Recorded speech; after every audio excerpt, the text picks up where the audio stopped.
कहानी शुरू होती है एक पायनियर के साथ जो बड़ी मुश्किल से अपने कांपते हाथों से सप्लाईज अपलोड कर रहा है। लिनन, जो ग्रेट सी किंगडम से है, अपने कोट से पिछले कुछ दिनों की अपनी इकलौती कमाई निकालने की कोशिश करता है। पत्थर की तरह सख्त ब्लैक मॉस के कुछ टुकड़े। ऐप पर लिनन की रेटिंग एक ट्रैश की तरह दिखाई जा रही है। तभी अचानक अरबों लोगों की आंखों के सामने एक हाफ ट्रांसपेरेंट स्क्रीन खुलती है जो ब्लू स्टार से ये सब देख रहे हैं। ये डेली नेशनल फॉर्चून रैंकिंग्स का वो सबसे क्रूर पल है जिसके तुरंत बाद एक लाल रंग की वार्निंग चमकने लगती है। मैसेज बार बार फ्लैश हो रहा है कि ग्रेट साया किंगडम की ओवरऑल रैंकिंग गिरकर दुनिया में 8वीं हो गई है। सजा के तौर पर नेशनल कोल्ड वेव अब 5% और बढ़ जाएगी। लिनन के मन में एक पल के लिए हार मानने का ख्याल आता है, लेकिन इस पेनल्टी को देखकर वो खुद को मजबूर करता है। उसे पता है कि वो एक बार फिर सबको नीचे खींच रहा है। अब तो मरना भी मुमकिन नहीं है, क्योंकि ये आपदा शायद अब तक हर एक घर तक पहुंच चुकी होगी। सच तो यह है कि यह बोझ बहुत भारी है। कांपते हुए वो गालियों से भरी रैंकिंग लिस्ट को बंद करता है और अपने उन पैरों को देखता है जो ठंड की वजह से बेकार हो चुके हैं। वो अपनी पूरी जान लगाकर लड़ना चाहता है, लेकिन ऐसा लगता है जैसे वो अपनी आखिरी हद तक पहुंच चुका है। उसकी चेतना धुंधली होने लगती है और पलकें भारी हो जाती हैं। तभी अचानक उसके दिमाग की गहराइयों में एक क्रिस्प इलेक्ट्रॉनिक चाइन गूंजती है। लिनन चौंक कर अपनी आंखें खोल देता है। उसे लगता है कि शायद मौत करीब आने की वजह से उसे कोई भ्रम हुआ है, लेकिन तभी उसके सामने चमत्कारिक रूप से एक लाइट स्क्रीन आती है। एक यूनिक हिडन टैलेंट जाग गया है। यह अचानक हुआ बदलाव से पूरी तरह दंग कर देता है। सिस्टम उसे बधाई देता है कि उसने डेली इंटेलिजेंस सिस्टम हासिल कर लिया है। ये कोई साधारण नीली स्क्रीन नहीं है, बल्कि उसकी आंखों की पुतलियों पर तैरते हुए पेल गोल्ड टेक्स्ट की लाइनें हैं। आज का इंटेलिजेंस रिफ्रेश हो चुका है और वो सुनहरी लिखावट उसकी आंखों के हिलने के साथ साथ तैर रही है। सर्वाइवल इंटेल बताता है कि स्नो केव से 80 मीटर बाहर एक सप्लाई बॉक्स है जिसे किसी पुराने सर्वाइवर ने छोड़ा था। वो अपनी आंखों को जोर से झपकाता है, लेकिन वो सुनहरे शब्द गायब नहीं होते। ऐसा लगता है जैसे उसकी किस्मत आखिरकार बदल रही है। यही नहीं, उसकी आंखों के सामने हवा में एक गोल्डन गाइडिंग एरो दिखाई देता है जो उसे रास्ता दिखा रहा है। इस वक्त लिनन के पास ये सोचने का समय नहीं है कि ये जानकारी कहाँ से आई, क्योंकि केव में अपने का सीधा मतलब है मौत। वो एक डरपोक की तरह ठंड में मर जाने के बजाय सब कुछ दांव पर लगाकर बाहर निकलने का फैसला करता है। अपने दांतों को भींचते हुए वो अपनी आखिरी ताकत बटोरता है और अपनी एलॉय शवल को पागलों की तरह पकड़े हुए रेंग कर बाहर निकलता है। वो तब तक रेंगता है जब तक उस जगह नहीं पहुंच जाता, और फिर बर्फ में घुटनों के बल गिरकर अपनी शवल को ऊपर उठाता है। वो अपने शरीर का पूरा वजन लगाकर एक जोरदार वार करता है। इधर पूरी दुनिया के दर्शकों को लग रहा है कि ये बॉटम रैंक लूजर अब खत्म हो चुका है। यहाँ तक कि उसके माता पिता में लाइव स्ट्रीम खोलने की हिम्मत नहीं है। उन्हें डर है कि वो अपने बेटे के आखिरी तड़पते हुए पल देख लेंगे। लेकिन जब कैमरा वापस उसकी लोकेशन पर आता है तो देखने वाले सब सन्न रह जाते हैं। लिनन न सिर्फ जिंदा है, बल्कि उसने अपनी डाउन जैकेट उतार दी है और पसीने से भीगा हुआ प्रीमियम सिल्वर पैटर्न जर्की का एक टुकड़ा खा रहा है। जैसे ही सिस्टम अनाउंस करता है कि उसकी सैटिस्फैक्शन लिमिट अब बढ़कर 120 हो गई है, उसकी आंखों में एक सुनहरी चमक आती है। कुछ ही देर पहले उस डेली इंटेलिजेंस सिस्टम ने, जिसे सिर्फ वो देख सकता है, डेटा रिफ्रेश किया था। उस बर्फीले तूफान के बीच जब उसकी शवल किसी सख्त चीज से टकराई थी तो वो आवाज उसके कानों में संगीत जैसी थी। उसने सूखी बर्फ की परत को पागलों की तरह खोदा जब तक कि उसकी उंगलियों ने उस ठंडे लेदर को नहीं छू लिया। कांपते हाथों से उसने उस सप्लाई चेस्ट को खोला। वहां कोई चमक धमक वाले स्पेशल इफेक्ट्स नहीं थे, बस कुछ मामूली चीजें थीं जो उसकी जान बचा सकती थीं। अंदर उसे तेल में डूबे fire starters, shiny black hole के 3 टुकड़े और वो जान बचाने वाली सिल्वर जर्की मिली। वो एक सेकंड के लिए भी नहीं हिचकिचाया और अपनी दुबली काया से हवा को रोकते हुए फ्लिंट पकड़ लिया। उसकी सैटिस्फैक्शन अब 0 हो चुकी थी और हेल्थ बहुत ही कम। इस हालत में वापस गुफा तक जाना मतलब रास्ते में ही जम जाना था। उस कड़कड़ाती हवा के बीच आखिरकार एक चिंगारी निकलती है। फिर एक और भी अजीब नज़ारा सामने आता है। वो ब्लैक कोल आग को छूते ही बिना किसी मेहनत के भूतिया नीली लपटों में बदल जाता है। 10 सेकंड के अंदर ही उस कोयले से गर्मी की एक ऐसी लहर निकलती है जो बर्फीली हवाओं को भी पीछे धकेल देती है। गर्मी इतनी तेज है कि लिनन को पीछे हटना पड़ता है और तूफान के बावजूद उसके माथे पर पसीना आने लगता है। ये थर्मल वैल्यू वाकई डराने वाली है। लिनन अपनी शवल पर नाचती उन नीली लपटों को गौर से देखता है और उसकी आंखों में एक गहरी चमक आती है। वो सोचता है कि अगर इस हाई ग्रेड एनर्जी का 100वां हिस्सा भी उसकी दुनिया में पहुंच जाए तो सब कुछ बदल सकता है। इससे पूरे एक जिले का एनर्जी क्राइसिस खत्म हो सकता है। जैसे जैसे शरीर का तापमान बढ़ता है और उसे महसूस होना शुरू होता है, उसे एक जानलेवा भूख लगती है। वो जर्की का टुकड़ा मुंह में भर लेता है। सच तो यह है कि वो बहुत सख्त है, लेकिन जैसे ही लार्ज से मांस नरम होता है वो पिघलने लगता है और उसमें से एक अजीब सी राहत देने वाली गर्मी निकलती है। वो गर्मी उसके गले से होती हुई सीधे पेट में जाती है। उसे ऐसा महसूस नहीं हो रहा कि वो सिर्फ प्रोटीन खा रहा है, बल्कि ऐसा लग रहा है जैसे वो प्योर एनर्जी का एक हिस्सा निकल रहा हो। धीरे धीरे उसके पैरों की जान वापस आती है और उसके घाव भी भरने लगते हैं। ऐसा लगता है कि एक सिल्वर स्टार ग्रेड आइटम शारीरिक चोटों को भी ठीक कर सकता है। उसकी जान आखिरकार बच गई। वो बची हुई जर्की को ध्यान से लपेटता है और अपनी गुफा की गर्माहट की तरफ मुड़ जाता है। इधर अर्थ पर एच सिटी के शिंगफू नेबरहुड में माहौल बहुत भारी है। तभी दरवाजे पर जोरदार दस्तक होती है जो घर के सन्नाटे को चीर देती है। लिनन के पिता कांपते हुए दरवाजा खोलते हैं तो सामने गहरे हरे रंग की यूनिफॉर्म में दो जवान खड़े मिलते हैं। उनके सीने पर लगे गोल्डन ड्रैगन बैजेस सब कुछ बयान कर रहे हैं। वे स्पेशल ऑपरेशंस ब्यूरो से हैं। ऑफिसर उनसे पूछता है कि क्या वे ट्रेल ब्लेजर लिनन का परिवार हैं, और फिर एक मिलिट्री सैल्यूट देता है। पिता के पैर डगमगाने लगते हैं। वो घबराकर पूछते हैं कि क्या उनके बेटे को कुछ हुआ है। ऑफिसर उन्हें यकीन दिलाता है कि लिनन के वाइटल साइंस फिलहाल स्टेबल हैं। सब चैन की सांस लेते हैं। ऑफिसर अपनी टीम को सप्लाईज के दो बड़े क्रेट्स अंदर लाने का इशारा करता है। वे सरकार के आदेश पर आए हैं और उस हीरो के परिवार के लिए स्पेशल राशंस, इलेक्ट्रिसिटी कार्ड्स, गरम कैंड फूड और दवाइयां लेकर आए हैं। कड़कड़ाती ठंड में जब शहर में बिजली की कटौती चल रही है, ये चीजें सोने से भी ज्यादा कीमती हैं। ऑफिसर बताता है कि उनका बेटा लेनिन इस वक्त इटर्नल विंटर गार्डन में है, जो बैरन का सबसे खतरनाक इलाका है। अपनी इच्छा शक्ति के दम पर वो उस सेक्टर में ग्रेट साया किंगडम का इकलौता सर्वाइवर बना हुआ है। माता पिता दंग रह जाते हैं। उन्हें अंदाजा भी नहीं था कि उनका बेटा किस नर्क में संघर्ष कर रहा है। जाते जाते वो ऑफिसर उस छुई अंधी बच्ची को देखता है जो कोने में बैठकर सब सुन रही थी। उसे अब समझ आता है कि लिनन किस वजह से इतनी देर तक टिका हुआ है। बाहर गलियारे में एक जवान पूछता है कि क्या लिनन वाकई आज की रात बच पाएगा। कैप्टन बस एक गहरी आह भरता है। उधर शेल्टर में वो हाई एनर्जी कोल उम्मीद से ज्यादा देर तक जलता है, जिससे लिनन को थोड़ी सुकून की नींद मिल पाती है। अगली सुबह सिस्टम उसे बताता है, गुड मॉर्निंग ट्रेल ब्लेजर 317865। कल मरने वालों का आंकड़ा 889 तक पहुंच गया है। ये ठंडे नंबर उसे किसी बर्फीले पानी के झटके की तरह लगते हैं। सिर्फ एक रात में 900 जाने चली गई। यही बैरन की कड़वी सच्चाई है। उसके पास अब सप्लाईज बहुत कम बची हैं, सिर्फ आधी जर्की और कोयले के दो छोटे टुकड़े। इतनी कम चीजों के साथ वो बस 3 दिन और निकाल पाएगा। उसे अब खुद कदम उठाना होगा। वो एक गहरी सांस लेकर अपनी शवल पकड़ता है और तभी वो इलेक्ट्रॉनिक चाइम फिर से बजती है। बेई इंटेलिजेंस सिस्टम रिफ्रेश हो गया है। सिस्टम बताता है कि एक खास चीज खाने से उसकी कोल्ड रेजिस्टेंस हमेशा के लिए बढ़ जाएगी। लिनन बिना कुछ कहे अपने लिए एक टुकड़ा पकाता है और बाकी हिस्सा सरकार को अपलोड कर देता है। उसके इस एक कदम से ग्रेट सिया के बड़े लीडर्स हैरानी में खड़े हो जाते हैं। उसने न सिर्फ रिसोर्सेज की कमी को खत्म किया है, बल्कि एक यूनिक हिडन रिवॉर्ड ट्रिगर कर दिया है। 10,000 FOL डी मैनिफेस्टेशन। इसे समझने के लिए हमें 3 दिन पीछे जाना होगा। जब वो एक खतरनाक फॉरबिडन जोन में था, तब सिस्टम ने उसके सामने 4 सुनहरे विकल्प रखे थे। अब से वो अपनी इंटेलिजेंस की दिशा चुन सकता है। A resources, B environment, C crisis या D the truth of the world. इन 4 रास्तों को देखकर लिनन एक गहरे सन्नाटे में खो जाता है। कायदे से तो उसे रिसोर्सेज चुनना चाहिए था, क्योंकि उसके पास खाने को कुछ नहीं था। लेकिन उसे पता था कि इस खतरनाक जगह पर हालात पल पल बदलते हैं। अगर उसे अपने आसपास का नहीं पता होगा तो कोई भी खाना उसे नहीं बचा पाएगा। उसने विकल्प बी एनवायरनमेंट चुना। तभी एक होलोग्राफिक मैप खुलता है, लेकिन एक लाल चेतावनी उसे डरा देती है। वार्निंग, 71 घंटों में एक ए रैंक वाइट डिजास्टर आने वाला है। तापमान -30 डिग्री है और उसकी गुफा उसे नहीं बचा पाएगी।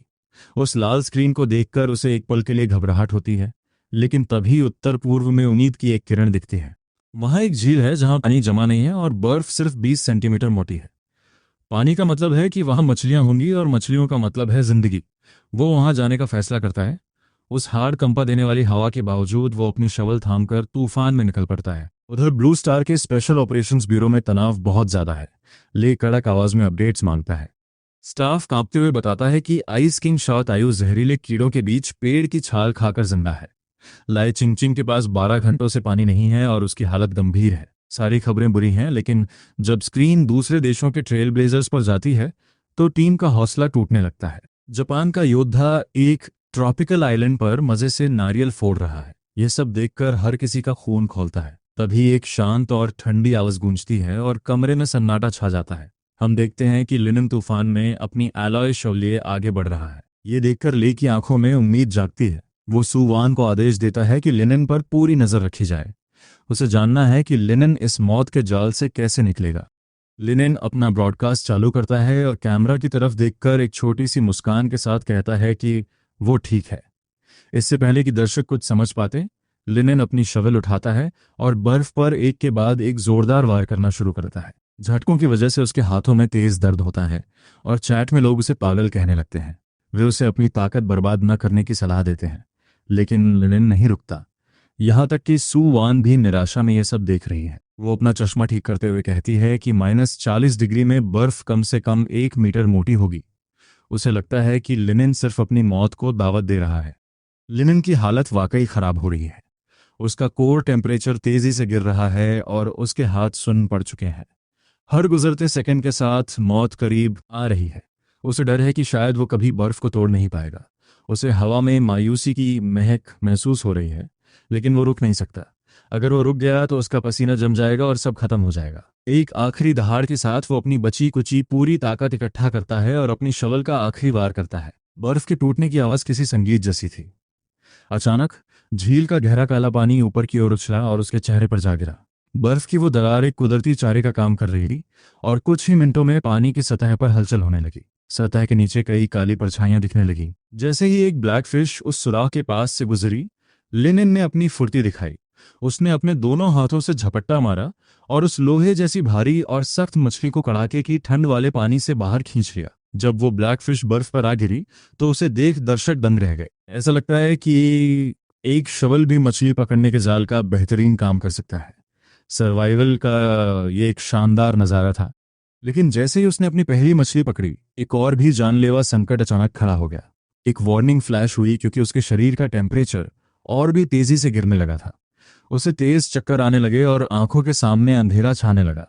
उसे एहसास हुआ कि अगर उसने फौरन कुछ नहीं खाया तो वो वहीं दम तोड़ देगा। कांपते हाथों से उसने ड्राइड मीट का एक कीमती टुकड़ा निकाला।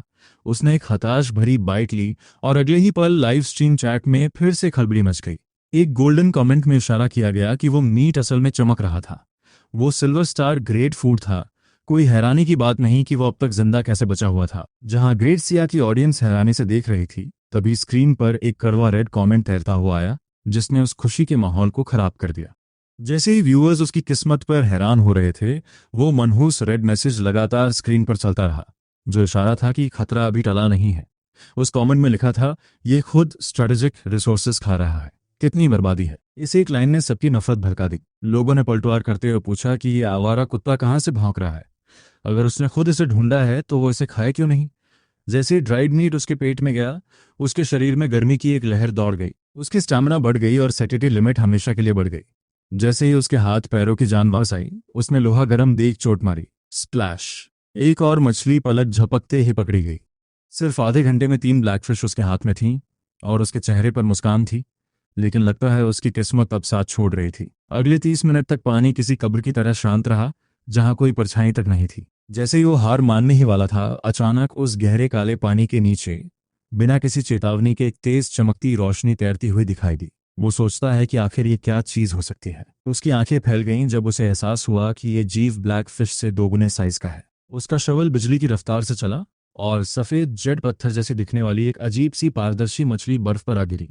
लेकिन अगले ही पल एक खौफनाक नजारा सामने आया। ये सिल्वर फिश सिर्फ तड़प नहीं रही थी, उसने अपने शरीर को मोड़ा और अपनी पूंछ से बर्फ पर वार किया। एक दबे हुए स्प्रिंग की तरह उसने पूरी सटीकता के साथ वापस बर्फ के छेद की ओर छलांग लगा दी। वो भागने की कोशिश कर रही थी। ये वाकई एक बहुत नाजुक पल था। उस पल में उसके पास खड़े होने तक का समय नहीं था। इसके बजाय उसने अपनी पूरी ताकत के साथ आगे की ओर छलांग लगा दी। उसने अपने शवल को किसी टेनिस रैकेट की तरह घुमाया, मछली को बर्फ पर ही रोकने के लिए एक जोरदार वार किया। एक गूंजती हुई आवाज आई। वो सिल्वर फिश किसी तोप के गोले की तरह हवा में उड़ी और 7-8 मीटर तक घिसकती हुई बर्फ के ढेर से जा टकराई। तभी जाकर सिस्टम नोटिफिकेशन आया। उसने एक टियर 1 आइस कोएगुलेशन फिश हासिल कर ली थी, एक दुर्लभ नमूना जो कोल्ड रेजिस्टेंस को काफी बढ़ा देता है। लिनन मुस्कुराया, जबकि उधर लाइव स्ट्रीम चैट पूरी तरह से फट पड़ी। उन्होंने पहले कभी इस रंग की मछली नहीं देखी थी। ये दुर्लभता की सारी हदें पार कर चुकी थी। व्यूअर्स की सांसें थमी हुई थीं। वो मजाक कर रहे थे कि अगर लिनन के पास एक सही जाल होता तो शायद इस झील की मछलियां ही खत्म हो जाती। इस खुशी के बीच दर्शकों को थोड़ा अफसोस भी हुआ। अगर वो महज एक शवल से ऐसा कमाल दिखा सकता है तो जरा सोचिए असली औजारों के साथ वो क्या कर सकता था। इसी बीच उधर ब्लू स्टार पर एक घर का माहौल बिल्कुल अलग था। लिन जैंगवो ने अपनी जांग थपथपाई और सोफे से उछल पड़े। उनके चेहरे की झुर्रियां एक गर्व भरी मुस्कान में बदल गईं। वो चिल्लाए, क्या तुमने देखा? इसे कहते हैं टैलेंट। वो शेखी बघार रहे थे कि लिन परिवार का कोई भी सदस्य मछली पकड़ने के बाद कभी खाली हाथ घर नहीं आता। उनके पास बैठी लिन की माँ अपनी आंखों में आंसू लिए मुस्कुरा रही थीं। हालांकि वो उन्हें पागलपन के लिए डांट भी रही थीं। उनके दिल पर रखा भारी पत्थर आखिरकार हट गया था। कोने में नन्ही वॉम शाशा ने अपनी गुड़िया को कसकर पकड़ रखा था और स्क्रीन देखते हुए उसके पीले और मासूम चेहरे पर एक लंबे समय बाद मुस्कान आई। उसके मन में सिर्फ एक ही विचार बार बार आ रहा था कि उसका बड़ा भाई हर हाल में सही सलामत घर वापस आ जाए। उधर झील पर लिनन ने जोश में आकर एक और सिल्वर फिश पकड़ ली, लेकिन फिर वो खुद को रोक लेता है। सर्वाइवल में लालच एक घातक गलती है और उसे पता था कि इस मौसम में ज्यादा वजन साथ ले जाना उसकी रफ्तार कम कर देगा। हवा अब भी बेरहम थी। अपनी पीठ पर 5 मछलियां लदे उस तेज धार जैसी बर्फीली हवा के खिलाफ हर कदम मौत से लड़ने जैसा था, जब तक कि आखिरकार उसका टेम्परेचर रेड लाइन पर पहुंचने से ठीक पहले वो अपने शेल्टर में घुस नहीं गया और दरवाज़ा बंद कर दिया। वो बड़बड़ाता है, इस ठंड ने तो मुझे मार ही डाला था। उसने उस रेयर सिल्वर फिश को साफ किया और पकने के लिए उसे शवल पे रख दिया। लेकिन जैसे ही उसने उसे पलटने की कोशिश की, एक भयानक मंजर हुआ।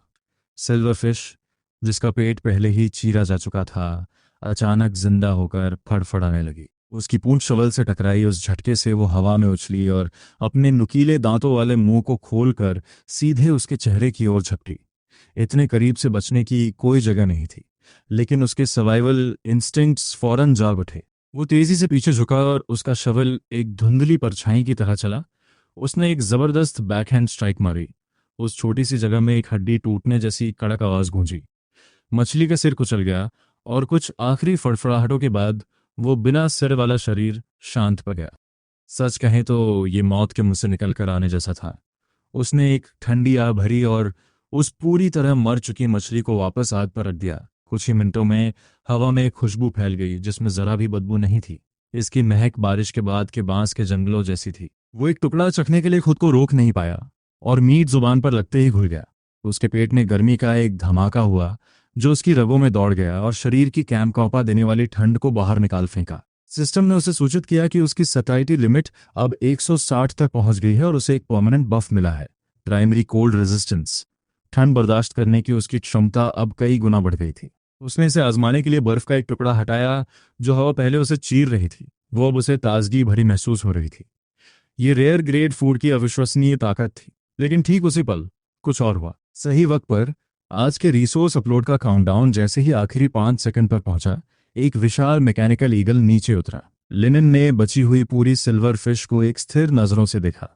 उसने ठान लिया था कि उसके माँ बाप और छोटे शिया शाह को इसका स्वाद जरूर चखना चाहिए। हालांकि उसे यह अंदाजा नहीं था कि उसके परिवार के खिलाफ एक साजिश रची जा रही थी।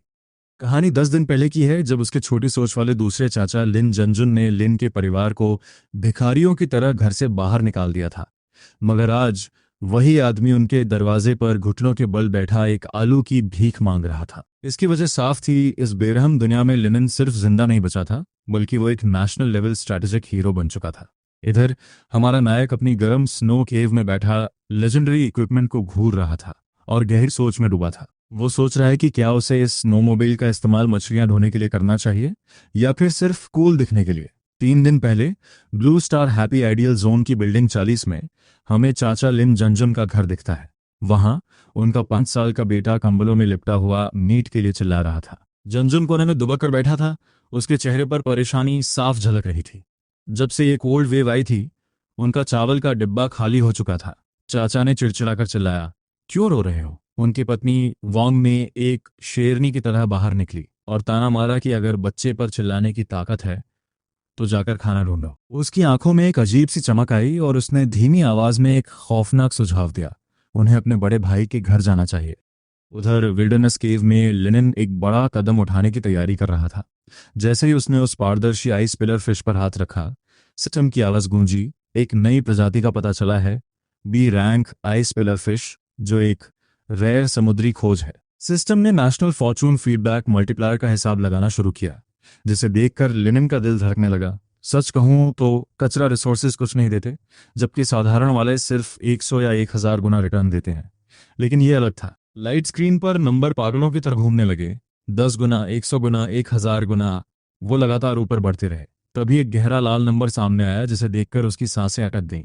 उसने रेयर रिसोर्सेज के लिए क्रिटिकल स्ट्राइक रिवॉर्ड ट्रिगर कर दिया था। मल्टीप्लायर पूरे 10,000 गुना था। 10,000 rare grade ice pillar fish सीधे ग्रेट सिया के सरकारी गोदामों में भेज दी जाएंगे। इससे पहले कि वो इस अचानक मिली किस्मत से उबर पाता, उसके आसपास की दुनिया फिर से बदलने लगी। उसके सामने सुनहरी रोशनी का दूसरा धमाका हुआ, जिससे एक स्पेशल रिवॉर्ड मिला, सर्वाइवल ब्लाइंड बॉक्स। अब उसके सामने एक चुनाव था। हवा में 3 चेस्ट तैरते हुए दिखाई दिए और हम उसकी बढ़ती हुई धड़कनों को महसूस कर सकते हैं। कॉमन ग्रेड 500 मीटर के दायरे को कवर करता था। वो उन रिसोर्सेज को ले सकता था, लेकिन वो ज्यादा काम के नहीं थे। रेयर ग्रेड का दायरा 1 किलोमीटर तक था, खतरनाक लेकिन बेहतर रिटर्न के साथ। और फिर था लेजेंडरी ग्रेड, जो 3 किलोमीटर के दायरे को कवर करता था और जिसमें व्हीकल्स या वेपन्स हो सकते थे जो किसी की किस्मत बदल सकें।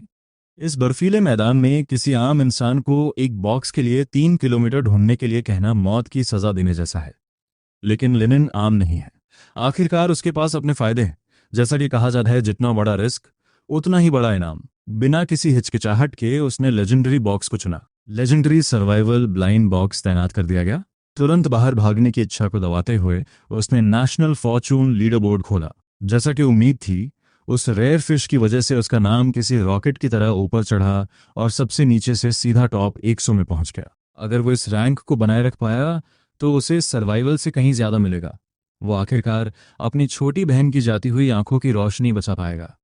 उस रात वो इस क्रूर दुनिया में कल की उम्मीदों को सीने से लगाए एक सुकून भरी नींद सो गया। हालांकि जब वो सो रहा था, उधर ब्लू स्टार पर इंटरनेट पर तहलका मचा हुआ था। भले ही उसकी स्ट्रीम बंद थी, फिर भी व्यूअर्स की संख्या 10 मिलियन के पार पहुंच गई। हर कोई उस नाम को देखकर दंग था, जो अचानक टॉप रैंकिंग्स में घुस आया था। वो सोच रहे थे कि आखिर उसने ऐसा क्या अपलोड किया है जिससे 10,000 गुना रिटर्न मिला। किसी ने पहले कभी इस लिनिन के बारे में नहीं सुना था, लेकिन वो साफ तौर पर एक छुपा हुआ रुस्तम था। इसी बीच ग्रेट साया स्पेशल इंटेलिजेंस ब्यूरो में माहौल काफी तनावपूर्ण था। ग्रुप नेता ली थकावट में अपनी कनपटी मल रहे थे। उन्होंने बड़ी स्क्रीन पर सकरा और हान नेशन के खिलाड़ियों के घमंडी चेहरे देखे और गुस्से में अपना हाथ कुर्सी पर दे मारा। वो खिलाड़ी खुशनुमा इलाकों में थे, आराम से संतरे तोड़ रहे थे और जिनसेंग खोद रहे थे, जबकि ग्रेट सिया के खिलाड़ी कड़ाके की ठंड में संघर्ष कर रहे थे। ये किस्मत का एक क्रूर मजाक लग रहा था। ली की आंखों में कड़वाहट थी। तभी उनके असिस्टेंट स्वान ने एक अचानक अलर्ट के साथ सन्नाटा तोड़ दिया। उसने ऐलान किया कि लेनिन ने पहली बार रेयर रिसोर्सेज अपलोड किए हैं, जिससे एक विशाल 10,000 गुना फीडबैक लूप शुरू हुआ है। वो ग्रेट सिया का 5वां पायनियर बन गया है, जिसने टॉप 100 में जगह बनाई है। ली एकदम सुन्न हो गए। उन्हें इस खबर पर यकीन नहीं हो रहा था। रेयर रिसोर्सेज, वो अपनी कमांड चेयर से लगभग उछल पड़े। उनकी थकावट की जगह अब हैरानी ने ले ली थी। 10,000 गुना रिटर्न सुनने में बहुत बड़ा लगता है, लेकिन जब इसे ग्रेट सिया की विशाल आबादी में बांटा जाए तो ये समुद्र में एक बूंद जैसा ही था। आशा पलटने के लिए उन्हें एक टिकाऊ खेती की जरूरत थी। ली ने गहरी सांस ली और फौरन आदेश जारी किए। उन्होंने सुआन से कहा कि लिनिन की स्थिति पर पैनी नजर रखे और फौरन उसके परिवार को रसद पहुंचाई जाए। वो किसी हीरो के परिवार को तकलीफ में नहीं देख सकते थे, जबकि वो उनके लिए लड़ रहा हो। इसी बीच एच सिटी की शिंगफू कम्युनिटी के अपार्टमेंट 3020 में लिनिन के माँ बाप और बहन खाने की मेज पर बैठे थे। राहत सामग्री के 2 डिब्बों ने आखिरकार उन्हें एक लंबे समय बाद शानदार दावत का मौका दिया था। उसकी माँ सू शाओ ने अपना जादू दिखाते हुए कुछ आलूओं से 3 डिश और एक सूप बना दिया था। सच कहें तो वो खाना बनाने में माहिर थीं। उसकी छोटी बहन श्याओ शाह ने चिंता भरे चेहरे से ऊपर देखा और पूछा कि क्या भाई के पास खाने के लिए कुछ बचा होगा, क्योंकि उसने सब कुछ तो उन्हें ही भेज दिया है। लिनिन के पिता लिन जांग वो उसकी माँ से कहते हैं कि चिंता करने की कोई जरूरत नहीं है, और शेखी बघारते हुए बताते हैं कि लिन में फिशिंग स्किल्स सीधे उन्हीं से आई हैं। साफ जाहिर था कि मॉडेस्टी उनके स्वभाव में बिल्कुल नहीं थी। इससे पहले कि वो अपनी बड़ाई पूरी कर पाते, उनकी पत्नी ने उन्हें एक तीखी नजरों से खामोश कर दिया। भले ही वो ऊपर से शांत दिखने का नाटक कर रहे थे, लेकिन असल में दोनों के दिल अंदर से बहुत घबराए हुए थे। उन्हें पता था कि अगर लेनिन ने यह फैसला लिया है तो इसके पीछे जरूर कोई ठोस वजह होगी। तभी अपार्टमेंट के दरवाजे पर अचानक जोर जोर से दस्तक होने लगती है। माँ सोचती है कि शायद नेबरहुड डायरेक्टर आए, लेकिन जैसे ही वो उठने लगती हैं, पिता मजबूती से उनका हाथ पकड़कर रोक लेते हैं। उनके माथे पर चिंता की लकीरें हैं और वो धीमी आवाज में कहते हैं कि चुपचाप बैठी रहो। वो सोच रहे हैं कि आखिर इस वक्त डायरेक्टर यहाँ क्यों आएंगे। माँ को हिचकिचाहट होती है और वो अंदाजा लगाती हैं कि शायद पड़ोसियों ने लाइट जलती देख ली होगी और खाने की खुशबू उन तक पहुंच गई होगी। माँ को लगता है कि पड़ोस का बच्चा फोंग फोंग भूखा होगा, लेकिन पिता उन्हें दोबारा बैठने के लिए कहते हैं और याद दिलाते हैं कि पिछली बार जब उन्होंने खाना उधार दिया था तो क्या हुआ था। वो याद दिलाते हैं कि कैसे उस बदतमीज बच्चे ने शिया शाह को एक वैम्पायर और एहसान फरामोश कहा था। ये बातें माँ को किसी कील की तरह चुभती हैं और वो वापस अपनी कुर्सी पर जम जाती हैं। उसी पल दरवाजे के बाहर से रोने की एक तेज और तीखी आवाज आती है। यह आवाज किसी के भी सब्र का इम्तिहान ले सकती थी। वो बच्चा चिल्ला रहा है कि वो भूखा है और उसे खाने की खुशबू आ रही है। वो जिद कर रहा है कि उसे अभी अभी पोटेटोज खाने हैं। उसकी वो कर्कश आवाज सिक्योरिटी डोर को चीरती हुई अंदर आ रही थी और जैसे ही माता पिता हार मानकर दरवाजा खोलने ही वाले थे, तभी गलियारे में एक भारी आवाज गूंजती है जो उन पड़ोसियों से पूछती है कि क्या उन्हें जरा भी शर्म नहीं आती।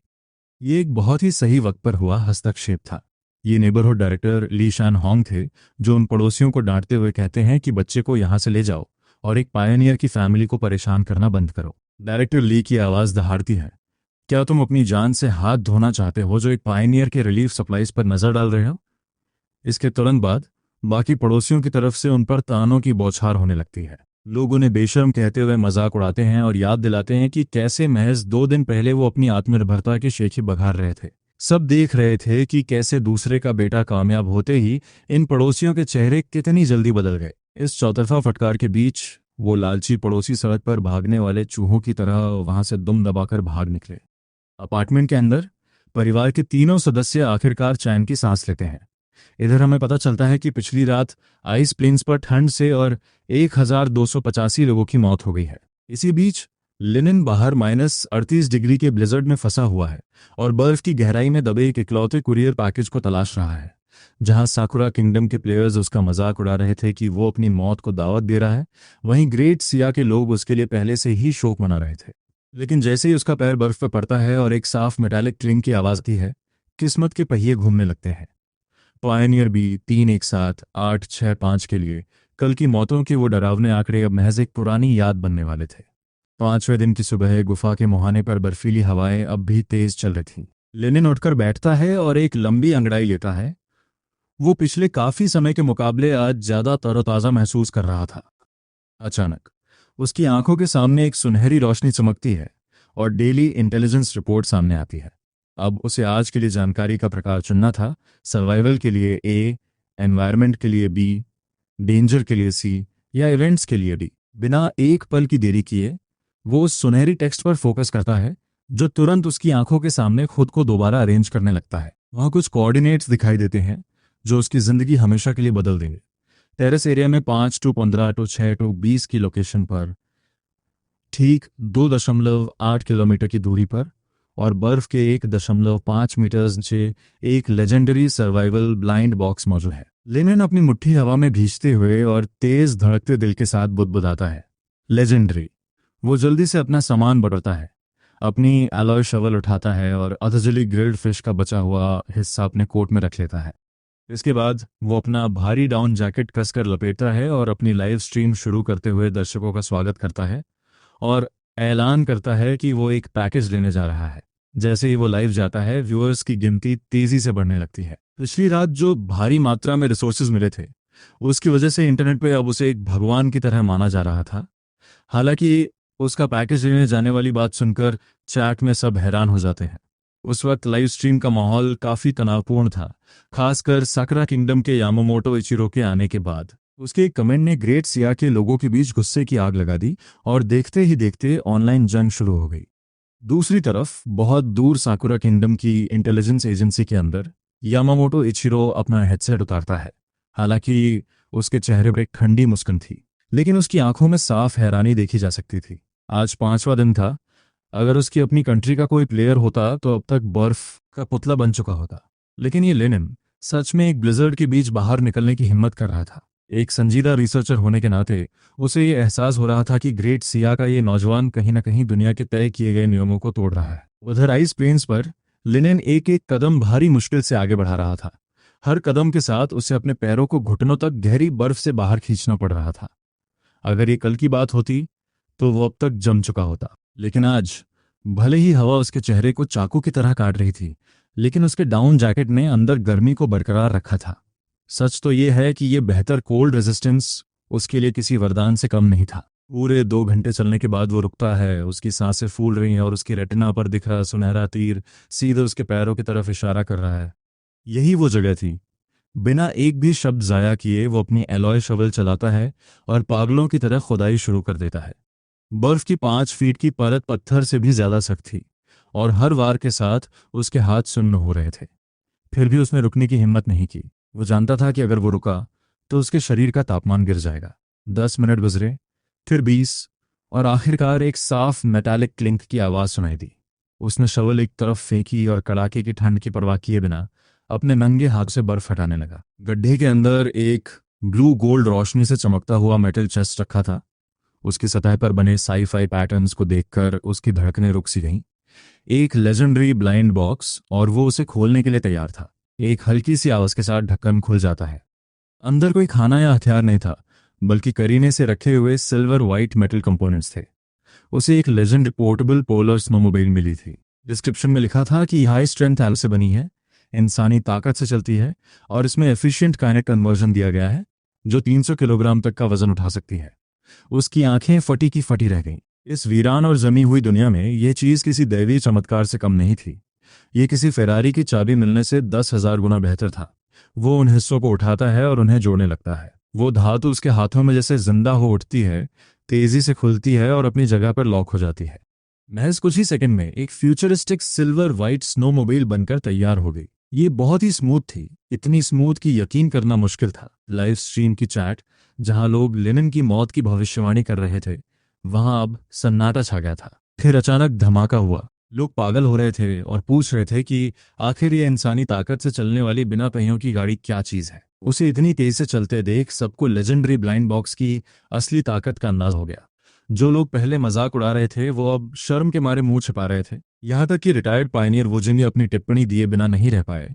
उन्होंने बताया कि इसका सेमी रममेंट गियर डिजाइन इंसानी ताकत को कई गुना बढ़ा देता है। ये डिजाइन सच में कमाल का था। इसी पल हम देखते हैं कि लिनेन ने न सिर्फ सर्वाइवल हासिल किया है, बल्कि उसके पास अब एक शानदार औजार भी है।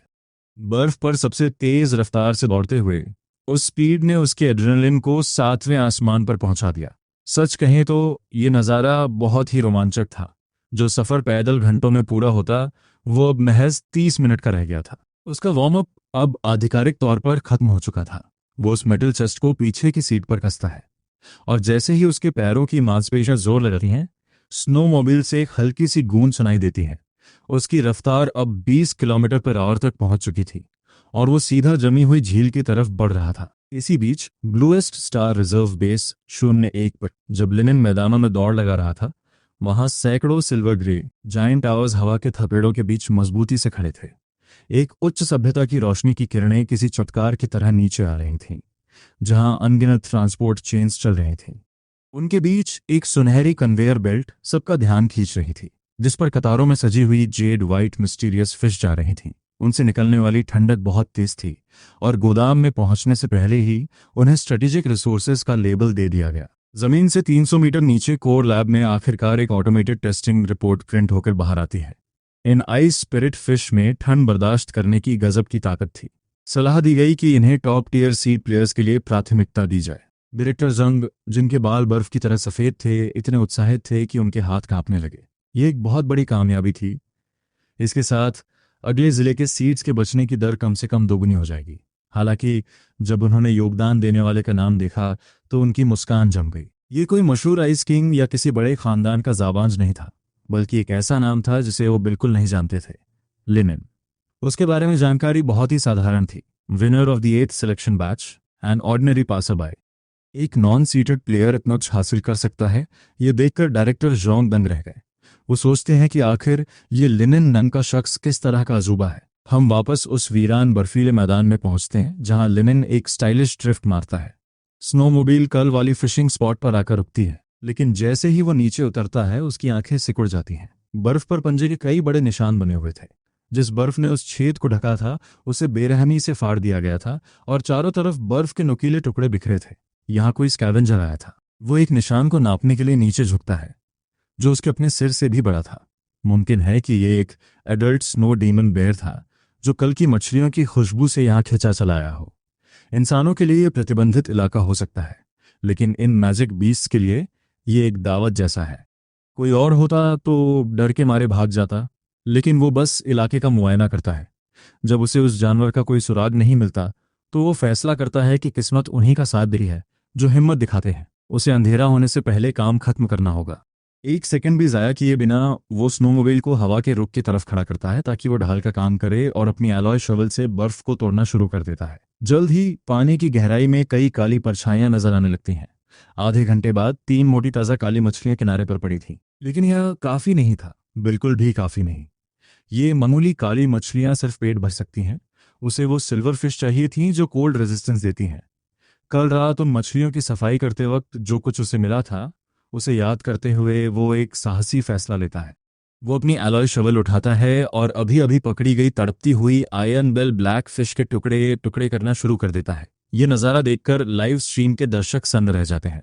वो सोच रहे हैं कि क्या लेनिन पागल हो गया है जो खाने की चीज को चारे की तरह इस्तेमाल कर रहा है। ये बहुत ही फिजूल खर्ची लग रही थी। सच तो यह है कि ये एक बहुत बड़ा जुआ था, लेकिन कुछ दर्शकों को इस रोमांच में मजा आ रहा था। चैट की परवाह किए बिना वो उस कीमे को ठंडे पानी में डाल देता है। ये उसकी चाल थी, आम चीजों का इस्तेमाल करके दुर्लभ स्ट्रैटेजिक रिसोर्सेज हासिल करने की। 10 मिनट बीत जाते हैं और पानी में कोई हलचल नहीं होती। लेनिन का दिल गले तक आ जाता है। जैसे ही उसे डर लगने लगता है कि उसका जुआ हार गया है, तभी गहराई से एक तेज रोशनी चमकती है। वो आ चुकी थी और बहुत बड़ी तादाद में थी। वो पूरी ताकत से शवल चलाता है, लेकिन हाथ कुछ नहीं आता। ये मछलियां बहुत ही फिसलन भरी थीं और शवल के किनारे से फिसल रही थीं। वो हार मानने को तैयार नहीं था और दोबारा कोशिश करता है। वो एक जुनूनी मोड़ में आ जाता है। 1 बार, 2 बार, 3 बार शवल चलाता है, जबकि 10 में से 8 बार उसका वार खाली जा रहा था। मछलियों का वो झुंड उस चारे के लिए इतना बेताब था कि वो अपनी जान की परवाह किए बिना उसकी शवल की तरफ बढ़ रहा था। आखिरकार पहली सिल्वर फिश किनारे पर आ गिरती है, उसके बाद दूसरी और फिर तीसरी। जल्द ही रोशनी बिखेरने वाले 7 खजाने बर्फ पर ढेर हो चुके थे। हर एक का वजन कम से कम 5-6 पाउंड था। यह एक बहुत बड़ा जैकपॉट था। लेकिन तभी हवा का रुख बदल जाता है और उसकी सीटी जैसी आवाज एक भारी दहाड़ में तब्दील हो जाती है। उसकी आंखों के सामने एक लाल रोशनी तेजी से चमक रही है। यह एक चेतावनी है। ठीक 52 घंटों में एक खौफनाक वाइट डिजास्टर आने वाला है। तापमान पहले ही गिरकर -38 तक पहुंच चुका है और भयानक ब्लिजर्ड बस आने ही हुआ है। अब यहां से निकलने का वक्त है। बिना किसी लालच के लेनिन करीब 40 पाउंड फिश अपने पीछे लो करता है। पहले के हालात में इतना भारी बोझ मौत की सजा जैसा होता, लेकिन अब वो अपनी स्नोमोबाइल पर सवार होकर तेजी से आगे बढ़ जाता है। जमे हुए मैदानों को चीरते हुए वो रफ्तार पकड़ता है और ठीक उसी वक्त अपने कीमती सामान के साथ वहां से एक स्टाइलिश एग्जिट लेता है जब तूफान दस्तक देता है। इधर लाइव स्ट्रीम का माहौल पूरी तरह बदल चुका है। व्यूअर्स अब elite special forces candidate Xiao Taiyu को छोड़कर यहां वापस आ रहे हैं।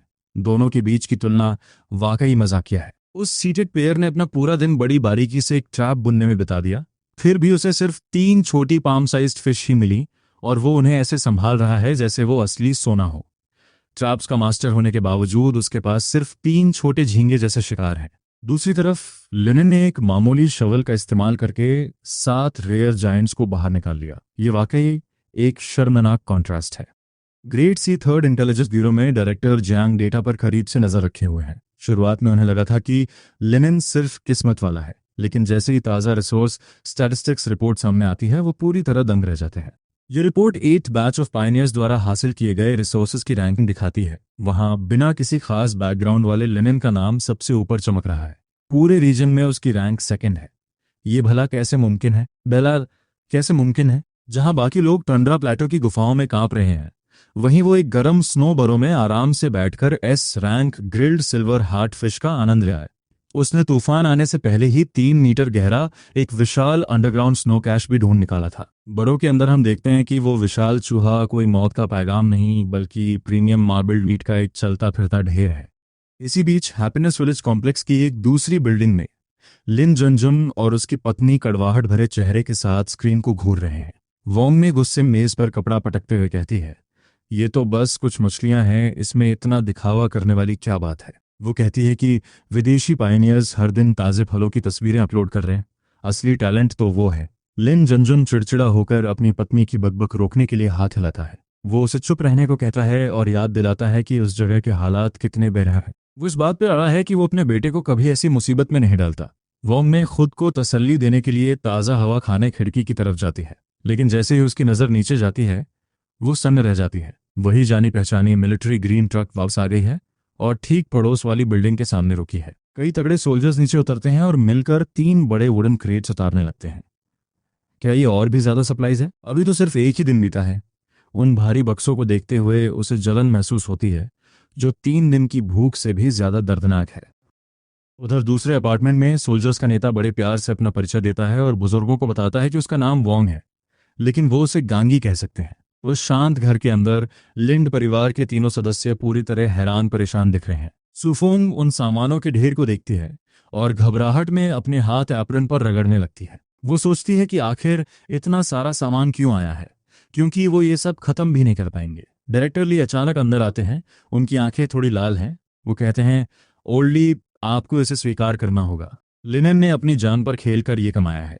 वो बताते हैं कि ग्लोबल स्टैटिस्टिक्स के मुताबिक पहले दिन पायनियर्स की सर्वाइवल रेट सिर्फ 75% है। तुंद्रा के बढ़ते खतरों के बीच डेथ रेट चौंका देने वाला 99% है।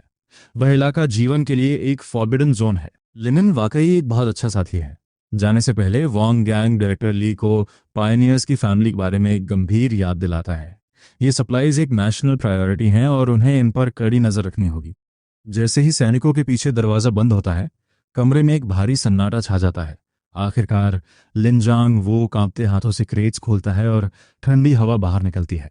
अंदर 3 पारदर्शी जेड लाइक फिश शांति से रखी हुई हैं। भले ही वो जिंदा नहीं है, लेकिन उनमें एक अजीब सी रूहानी खूबसूरती है। उन मछलियों से अभी भी एक असाधारण ऑरा महसूस हो रहा है। सुफोंग कांपते हुए उन ठंडी स्केल्स को छूती है और देखते ही देखते उसके आंसू बहने लगते हैं। वो सिर्फ अपने बेटे के बारे में सोच रही है, जो उस नर्क जैसी जगह में तकलीफ झेल रहा है, जबकि उन्हें ये दौलत मिल रही है। लिन जांगो उसे रोने से मना करता है और कहता है कि खुद को सेहतमंद रखना ही उसके लिए सबसे बड़ा सपोर्ट होगा। इधर जंगली दुनिया में ब्लिजर्ड का कहर लगातार जारी है। लिनन अपने थके हुए शरीर को घसीटते हुए वापस बरो में ले जाता है। आग की वो जानी पहचानी चमक देखते ही उसकी तनी हुई नसें ढीली पड़ने लगती हैं। वो आखिरकार घर पहुंच गया है। सच तो यह है कि उस स्नोमोबाइल के बिना ये सफर उसकी जान ले सकता था। वो बड़ी सावधानी से उस फोल्डेड मेटल क्यूब को वापस रख देता है और एक हायर सिविलाइजेशन द्वारा बनाई गई इस अद्भुत चीज को देखकर हैरान होता है। जैसे ही हाई एनर्जी कोल जलाया जाता है, बड़ों का तापमान धीरे धीरे बढ़ने लगता है। उसकी जमी हुई मांसपेशियों में दर्द और सुन्नपन का एहसास होने लगता है। उसका मन करता है कि बस गिर जाए और फिर कभी ना उठे, लेकिन तभी उसकी नज़र मछलियों के उस ढेर पर पड़ती है। उसके सीने में एक गहरी कामयाबी का एहसास भर जाता है। आज उसने फैसला किया है कि वो खुद को एक शानदार दावत देगा। मछली के मार्बल मीट से ढेर सारा तेल निकलकर गर्म स्टोन स्लैब पर गिरता है और एक सुकून देने वाली सिजल की आवाज आती है। गहरे समुद्र की ताजगी और हाई एनर्जी फैट्स की मिली जुली महक हवा में फैल जाती है। लिनन जोर से थूक निकलता है। उसकी भूख बर्दाश्त के बाहर हो चुकी है। वो मछली को गौर से देखता है और उसे तब तक पलटता रहता है जब तक उसकी स्किन सुनहरी न हो जाए और उसके नीचे का स्नो वाइट टेंडर मीट दिखने न लगे। वो मांस वाकई बहुत खुशबूदार था। जैसे ही वो पहला निवाला लेता है, गरम रस उसके मुंह में भर जाता है। इतनी शानदार फसल का असली स्वाद सारी ठंड और अकेलेपन को दूर भगाने के लिए काफी है। जैसे ही वो पूरी मछली खत्म करता है, उसके इंटरफेस पर संगीत की तरह एक नोटिफिकेशन चाइम गूंजता है। उसकी बेसिक कोल्ड रेजिस्टेंस 20% बढ़ गई है। अगर वो ऐसी 5 और मछलियां खा ले तो वो इस स्किल को पूरी तरह लेवल अप कर सकता है। अभी सिर्फ 6ठा दिन है और जहां बाकी 3980 पायनियर्स धीरे धीरे जमी हुई मूर्तियों में बदल रहे हैं, लिनन अपनी स्नोमोबाइल में ब्लिजर्ड को चीरते हुए निकल रहा है। उसकी गाड़ी सैकड़ों पाउंड ऐसी सिल्वर हार्ड ग्रेड फूड से भरी है जिसे दुनिया के अमीर से अमीर लोग भी नहीं खरीद सकते। घर पर नेशनल इंटेलिजेंस सेंटर में उसकी हर हरकत पर शोर मचा हुआ है। यहां तक कि पश्चिमी मीडिया भी पागलों की तरह दावे कर रही है कि वो पक्का भगवान का कोई गुप्त बेटा होगा। लेकिन दिल ही दिल में वो जानता है कि यह सिर्फ किस्मत नहीं है, ये आने वाले हर संकट को पहले ही भांप लेने के उसके बेमिसाल हुनर का नतीजा है। और तभी उसकी नजरों के सामने एक नया मंजर चमकने लगता है। एक तेज रोशनी उसके सामने कौंधती है। इस बार उसने जिस शिकार पे नजर गड़ाई है वो किसी की भी कल्पना से कहीं ज्यादा बड़ा है। कहानी 3 दिन पहले पहुंचती है, ये पता चलने के बाद कि 5 मछलियां खाने से उसकी कोल्ड रेजिस्टेंस बढ़ सकती है।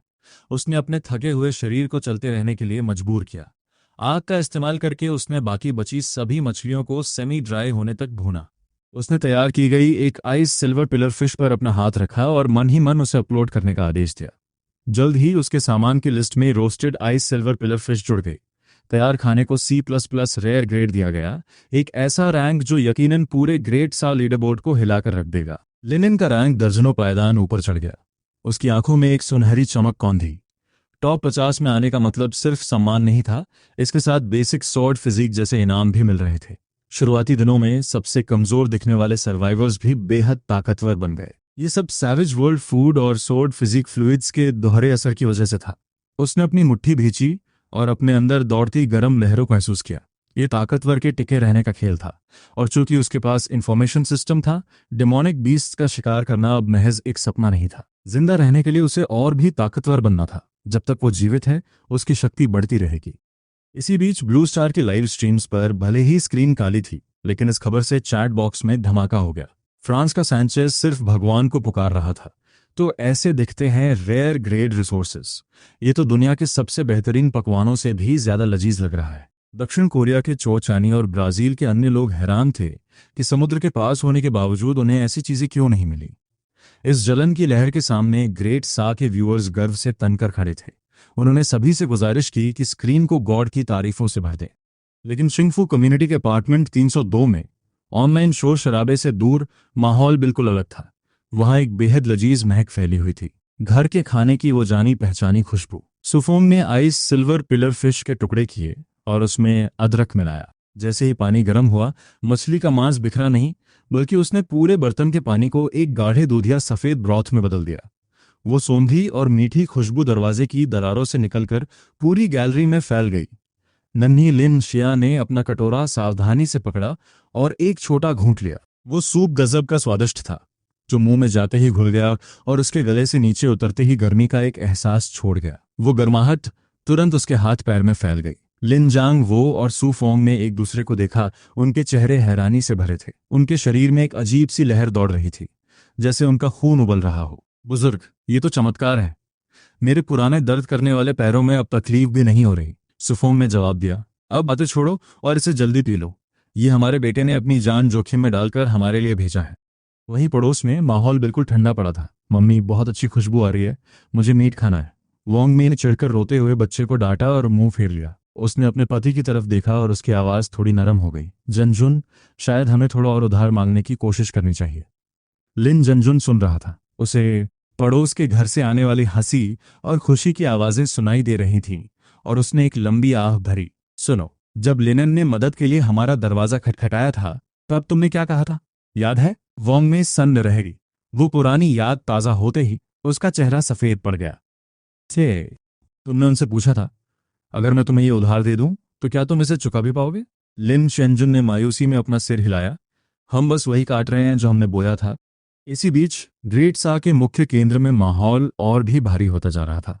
होलोग्राफिक प्रोजेक्शन पर राष्ट्रीय संकट को दिखाने वाली लाल प्रोग्रेस बार खतरनाक रूप से 85% पर अटकी हुई थी। इसके उलट नीली स्ट्रेटेजिक रिसोर्स रिजर्व्स की बार सिर्फ 12% पर थी। अगला फेज शुरू होने ही वाला था। इन कम संसाधनों के साथ उनके पास पर्याप्त सामान नहीं होता। अगर हालात ऐसे ही रहे तो शायद हमें कुछ सेक्टर्स को छोड़ना पड़े। अचानक एक तेज और साफ नोटिफिकेशन की आवाज गूंजी। उन तीनों अधिकारियों की हैरान नजरों के सामने वो बेजान नीली प्रोग्रेस बार अचानक हरकत में आई।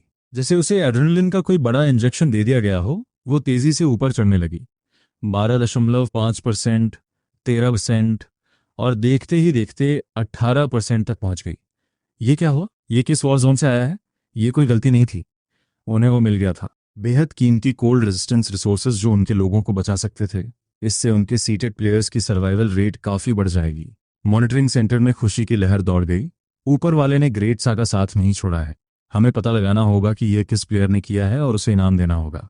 उधर बाहर की जंगली दुनिया में हवा किसी पागल दरिंदे की तरह गुरा रही थी और एलिमेंटल एनर्जी उन बर्फ की ईंटों से टकरा रही थी जिन्होंने गुफा के दरवाजे को सील कर रखा था। हम लेनिन को लाल रोशनी के नीचे हल्की नींद में आराम करते देखते हैं, जब तक कि अचानक उसकी आंखें पूरी तरह नहीं खुल जाती। वो हवा की आवाज नहीं थी, वो बर्फ पर चलने की किसी चीज की हल्की लेकिन भारी आहट थी, जो अपने साथ मौत का एहसास ला रही थी। हवा के छेदों से होती हुई एक गंदी बदबू उसकी नाक तक पहुंची। उसने अपनी सांसें रोक लीं और अंधेरे में बिल्कुल पत्थर की तरह जम गया। उसकी मांसपेशियां लोहे की तरह तनी हुई थीं। वो जानता था कि अगर उस चीज ने बर्फ की ईंटों को तोड़ दिया तो एक आर पार की जंग शुरू हो जाएगी। 1 मिनट बीतता है, फिर 2। जैसे ही वो उस घुसपैठिए के खिलाफ अपनी आखिरी जंग की तैयारी करता है, वक्त मानो ठहर सा जाता है। बाहर कुछ पल के लिए कदमों की आहट रुकती है और फिर वो आवाज धीरे धीरे नॉर्थ वेस्ट की तरफ ओझल हो जाती है। लेनिन जमीन पर गिर पड़ता है, उसकी पीठ ठंडी लहरों से भीगी हुई है। नॉर्थ वेस्ट वही जगह थी जहां उसने कल उस बीस्ट के ऑर्गन्स फेंके थे। शुक्र है कि उसने लालच में आकर उन्हें पास नहीं दफनाया, वरना अब तक वो एक लाश बन चुका होता। छठे दिन की सुबह रोशनी बहुत कम है। कल मरने वालों की संख्या 3980 थी। सिस्टम के उन ठंडे डिजिटल नंबर्स को देखकर उसका दिल बैठ जाता है। ये पायनियर्स का 8वां बैच है, लेकिन मरने वालों की तादाद घटने के बजाय बढ़ती जा रही है। इंटेलिजेंस सिस्टम रिफ्रेश होता है और वो प्राइड क्राइसिस ऑप्शन चुनता है।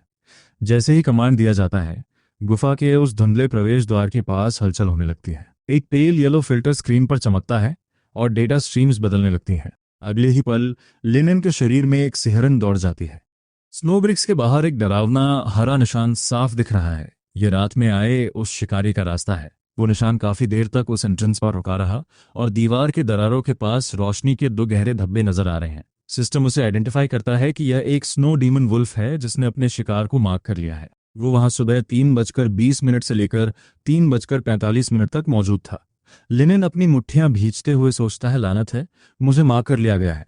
सच तो यह है कि यह उसके लिए वर्स्ट केस सिनेरियो था। ये स्नो डीमन वुल्व्स धरती के किसी भी भेड़िए से कहीं ज्यादा चालाक और खौफनाक होते हैं। एक बार शिकार चुन लिया तो ये उसे छोड़ते नहीं। उसी वक्त उसकी रेटिना पर वेदर वार्निंग तेजी से चमकने लगती है। उसका मौजूदा शेल्टर आने वाली वाइड डिजास्टर को नहीं झेल पाएगा। बचने का इकलौता रास्ता नॉर्थ ईस्ट की तरफ है। सामने एक खूंखार मॉन्स्टर है और पीछे कुदरत का कहर दबाव बहुत बढ़ चुका है। वो अब यहां और नहीं रुक सकता। ये सिर्फ छठा दिन है और जहां बाकी 4000 पायनियर्स बर्फ के पुतले बन रहे हैं, लेनिन उस बर्फीले तूफान के बीच अपनी जान लगाकर भाग रहा है। उसकी स्नोमोबाइल पर सैकड़ों पाउंड का सिल्वर स्टार ग्रेड फूड लदा हुआ है, जिसे बड़े बड़े रईस भी नहीं खरीद सकते। नेशनल इंटेलिजेंस सेंटर उसकी हर हरकत पर नजर रखे हुए है, जबकि पश्चिमी मीडिया ये सोच रहा है कि क्या वो भगवान का कोई चहेता है। लेकिन सिर्फ लेनिन जानता है कि यह किस्मत नहीं है, ये उसका हर आने वाले संकट को पहले से भांप लेने का एक्स्ट्रा ऑर्डिनरी टैलेंट है। उसी पल उसकी आंखों के सामने एक तेज रोशनी फिर से चमकती है। इस बार उसका शिकार किसी की भी कल्पना से कहीं बड़ा है। 3 दिन पहले जब सिस्टम ने आने वाले खतरों की चेतावनी दी थी, उसने बिना देर किए अपनी बची हुई 5 सिल्वर स्टार ग्रिल्ड फिश और बाकी सामान स्नोमोबाइल पर लोड कर लिया था। जैसे ही उसकी लाइव स्ट्रीम शुरू होती है, व्यूअर्स की संख्या तुरंत 20,000 के पार पहुंच जाती है। ग्रिल की हुई मछलियों का पहाड़ देखकर लोग दंग रह जाते हैं। लेकिन लेनिन एक गंभीर चेहरे के साथ अपनी गाड़ी पर चढ़ता है। ये जगह अब सुरक्षित नहीं है, उसे एक नए शेल्टर की जरूरत है। अचानक वो बाईं तरफ देखते ही ठिठक जाता है। गिरी हुई बर्फ पर एक हल्का पीला निशान दूर तक फैला हुआ है। वो निशान मानो किसी भूतिया तार की तरह जमीन के आधा मीटर गहरे छेद में जा रहा है। जैसे जैसे स्नोमोबाइल करीब पहुंचती है, उस निशान के ऊपर एक टेक्स्ट उभरता है जिसे सिर्फ वो देख सकता है। सिस्टम उसे आइडेंटिफाई करता है कि एक जायंट टुंड्रा स्नो रैट गहरी हाइबरनेशन में है और पिछले 3 दिनों से वहीं है। वाइड डिजास्टर आने से पहले ये इस हालत में चला गया था ताकि तूफान से बच सके। लेनिन अपना थूक गटकता है और उसकी आंखों में एक चमक आ जाती है। इस जम चुकी बंजर जमीन पर मछली तो ठीक है, लेकिन शरीर का तापमान बनाए रखने के लिए असली चीज रेड मीट और फैट है। हजारों हैरान व्यूअर्स के सामने वो अचानक ब्रेक मारता है। वो अपनी एलॉय शवल उठाता है और उस मामूली से दिखने वाले बर्फ के टुकड़े की तरफ बढ़ता है। एक तेज आवाज के साथ जमी हुई मिट्टी उखड़ जाती है और उस अंधेरे छेद से एक तीखी और गर्म गंध बाहर आती है। हम उसे अंदर झुकते हुए देखते हैं। आसमान की हल्की रोशनी में गुफा के अंदर एक विशाल सफेद आकृति गोल घेरा बनाकर लेटी हुई दिखती है। ये एक जायंट टुंड्रा स्नो रैट है। जो दर्शक ठंड के मिजाज को समझते थे वो डरने लगते हैं। इस जीव के दांत पत्थर तक चू कर सकते हैं, यहां तक कि स्नो वुल्व्स भी इससे उलझने की हिम्मत नहीं करते। सच कहें तो ये बहुत हिंसक शिकारी है। जैसे ही कमेंट्स की बाढ़ आती है, वो विशाल चूहा बाहर की ठंडी हवा को महसूस करता है। उसका शरीर तेजी से कांपता है और वो धीरे धीरे अपनी पलकें खोलता है। वो जाग रहा है और लिनिन की आंखें ठंडी पड़ जाती हैं।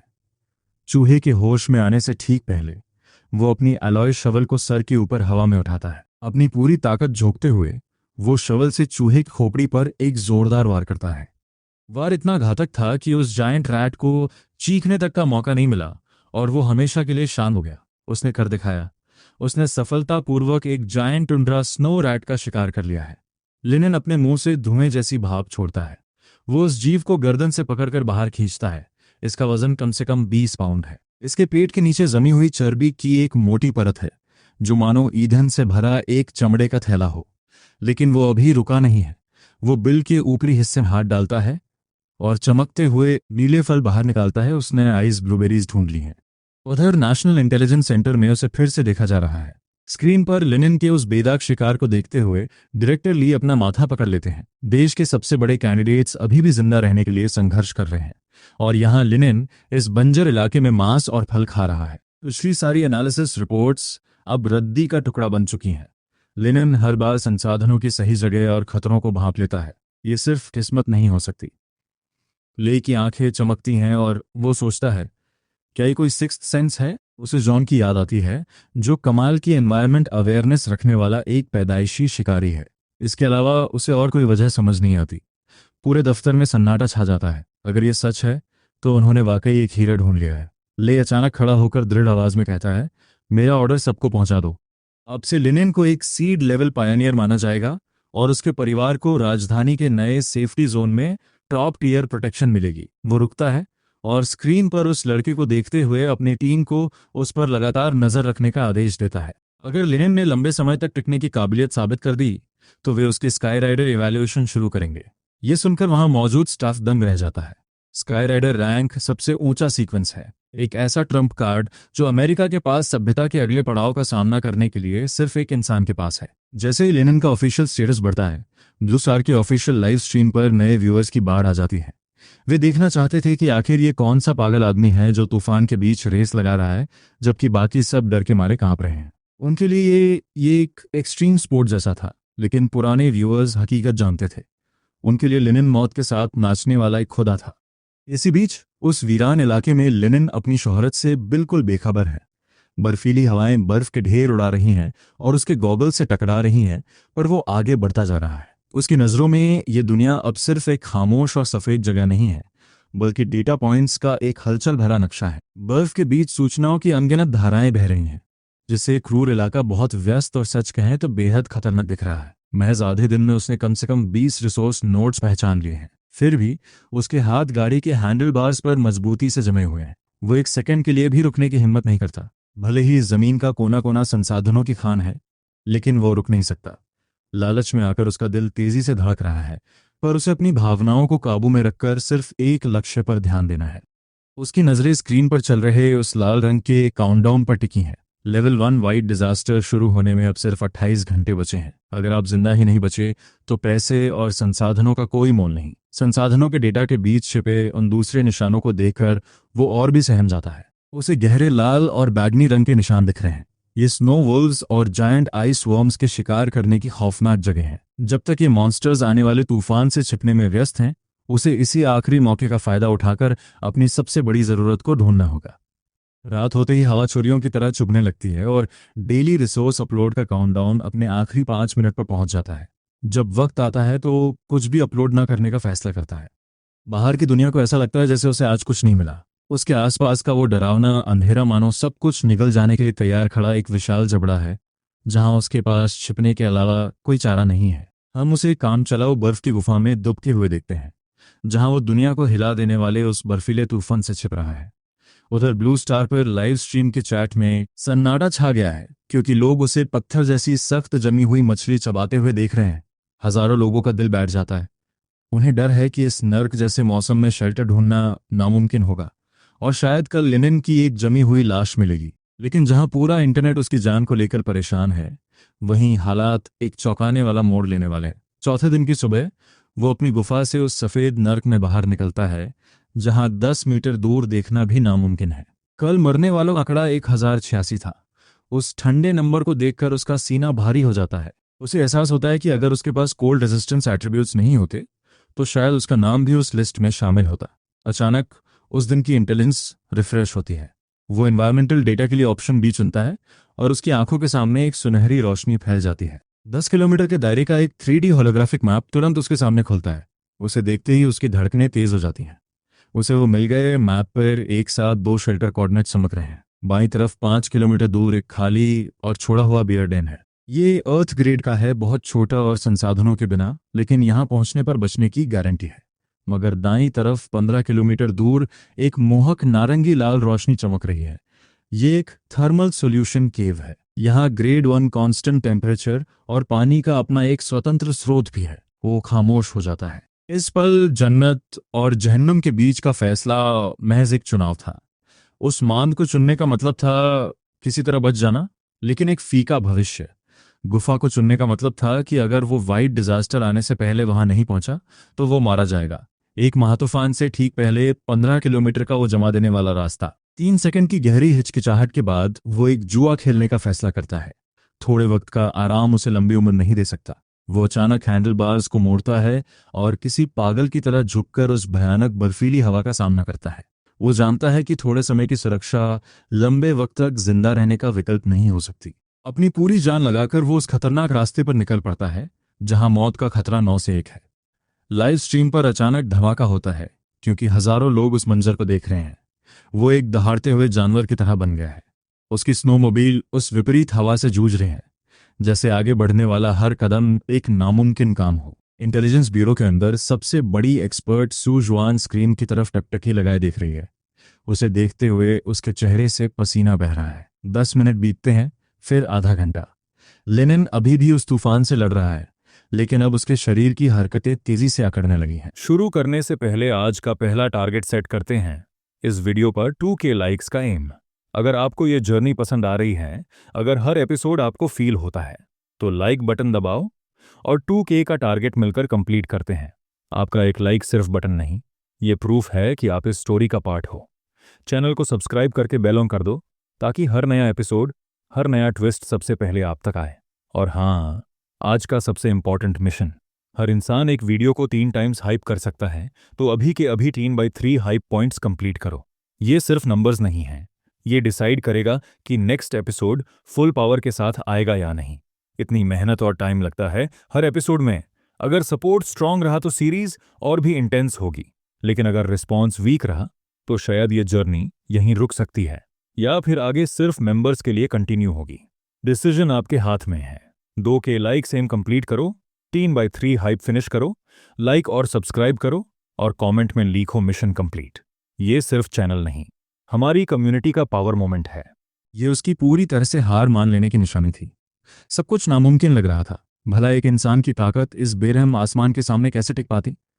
चैट में मायूसी किसी वायरस की तरह फैल गई। हर किसी को लग रहा था कि इस बार लेनिन का खेल वाकई खत्म है। तभी एक वार्निंग आती है। बस 5 घंटों में ग्रेड 1 वाइट डिजास्टर पूरी तरह तबाही मचाने वाला था। वहां का तापमान पहले से ही -50 डिग्री C पहुंच चुका था। ठंड बर्दाश्त के बाहर थी। उसकी रगों में दौड़ता खून जैसे जम रहा था और पलकों पर जमी बर्फ की वजह से उसे कुछ दिख नहीं रहा था। उसके पैर भारी हो चुके थे और पैडल्स हिलने का नाम नहीं ले रहे थे। क्या वाकई सब खत्म हो गया था? नहीं, अभी नहीं। लाखों व्यूअर्स को चौंकाते हुए उसने हैंडल बार्स छोड़ दिए। कांपते हाथों से उसने अपनी कोट से अपना आखिरी ट्रम्प कार्ड निकाला, एक बेशकीमती सिल्वर स्टार कार्ड। लाखों लोग सन होकर देख रहे थे जब उसने अपनी आखिरी उम्मीद निकाली। वो बेहद कीमती सिल्वर स्टार कार्ड थी। बिना सोचे समझे वो उसे जितनी जल्दी हो सके खाने लगा। एक काफ़ी नहीं थी तो उसने दूसरी खाई और फिर तीसरी। लाइव स्ट्रीम के कमेंट्स में एक हलबली मच गई। सबको लगा कि वो पागल हो गया है, पर लेनिन जानता था कि वो क्या कर रहा है। जैसे ही तीसरी मछली उसके पेट में पहुंची, उसके अंदर एक ज्वालामुखी जैसा गर्माहट का सैलाब उमड़ पड़ा। उसकी नीली पड़ चुकी जमती हुई त्वचा अचानक जलती हुई लाल हो गई। उसके शरीर से सच में भाप निकल गई। तभी एक नोटिफिकेशन आता है, कॉन्ग्रेचुलेशंस पायनियर, इस कड़ाके की ठंड के दबाव में तुमने अपनी फिजिकल लिमिट्स तोड़ने के लिए काफी हाई टियर फूड खाया है। तुमने एक नई एबिलिटी अनलॉक कर ली है, अल्टीमेट कोल्ड रेजिस्टेंस। उसने आसमान की ओर एक चीख मारी। उसकी आंखों में मानो साक्षात आग जल रही थी। उस पल उसे ऐसा नहीं लगा कि वो बर्फ पर नंगा खड़ा है। उसे लगा जैसे उसने बहते हुए लावा की चादर ओढ़ ली हो।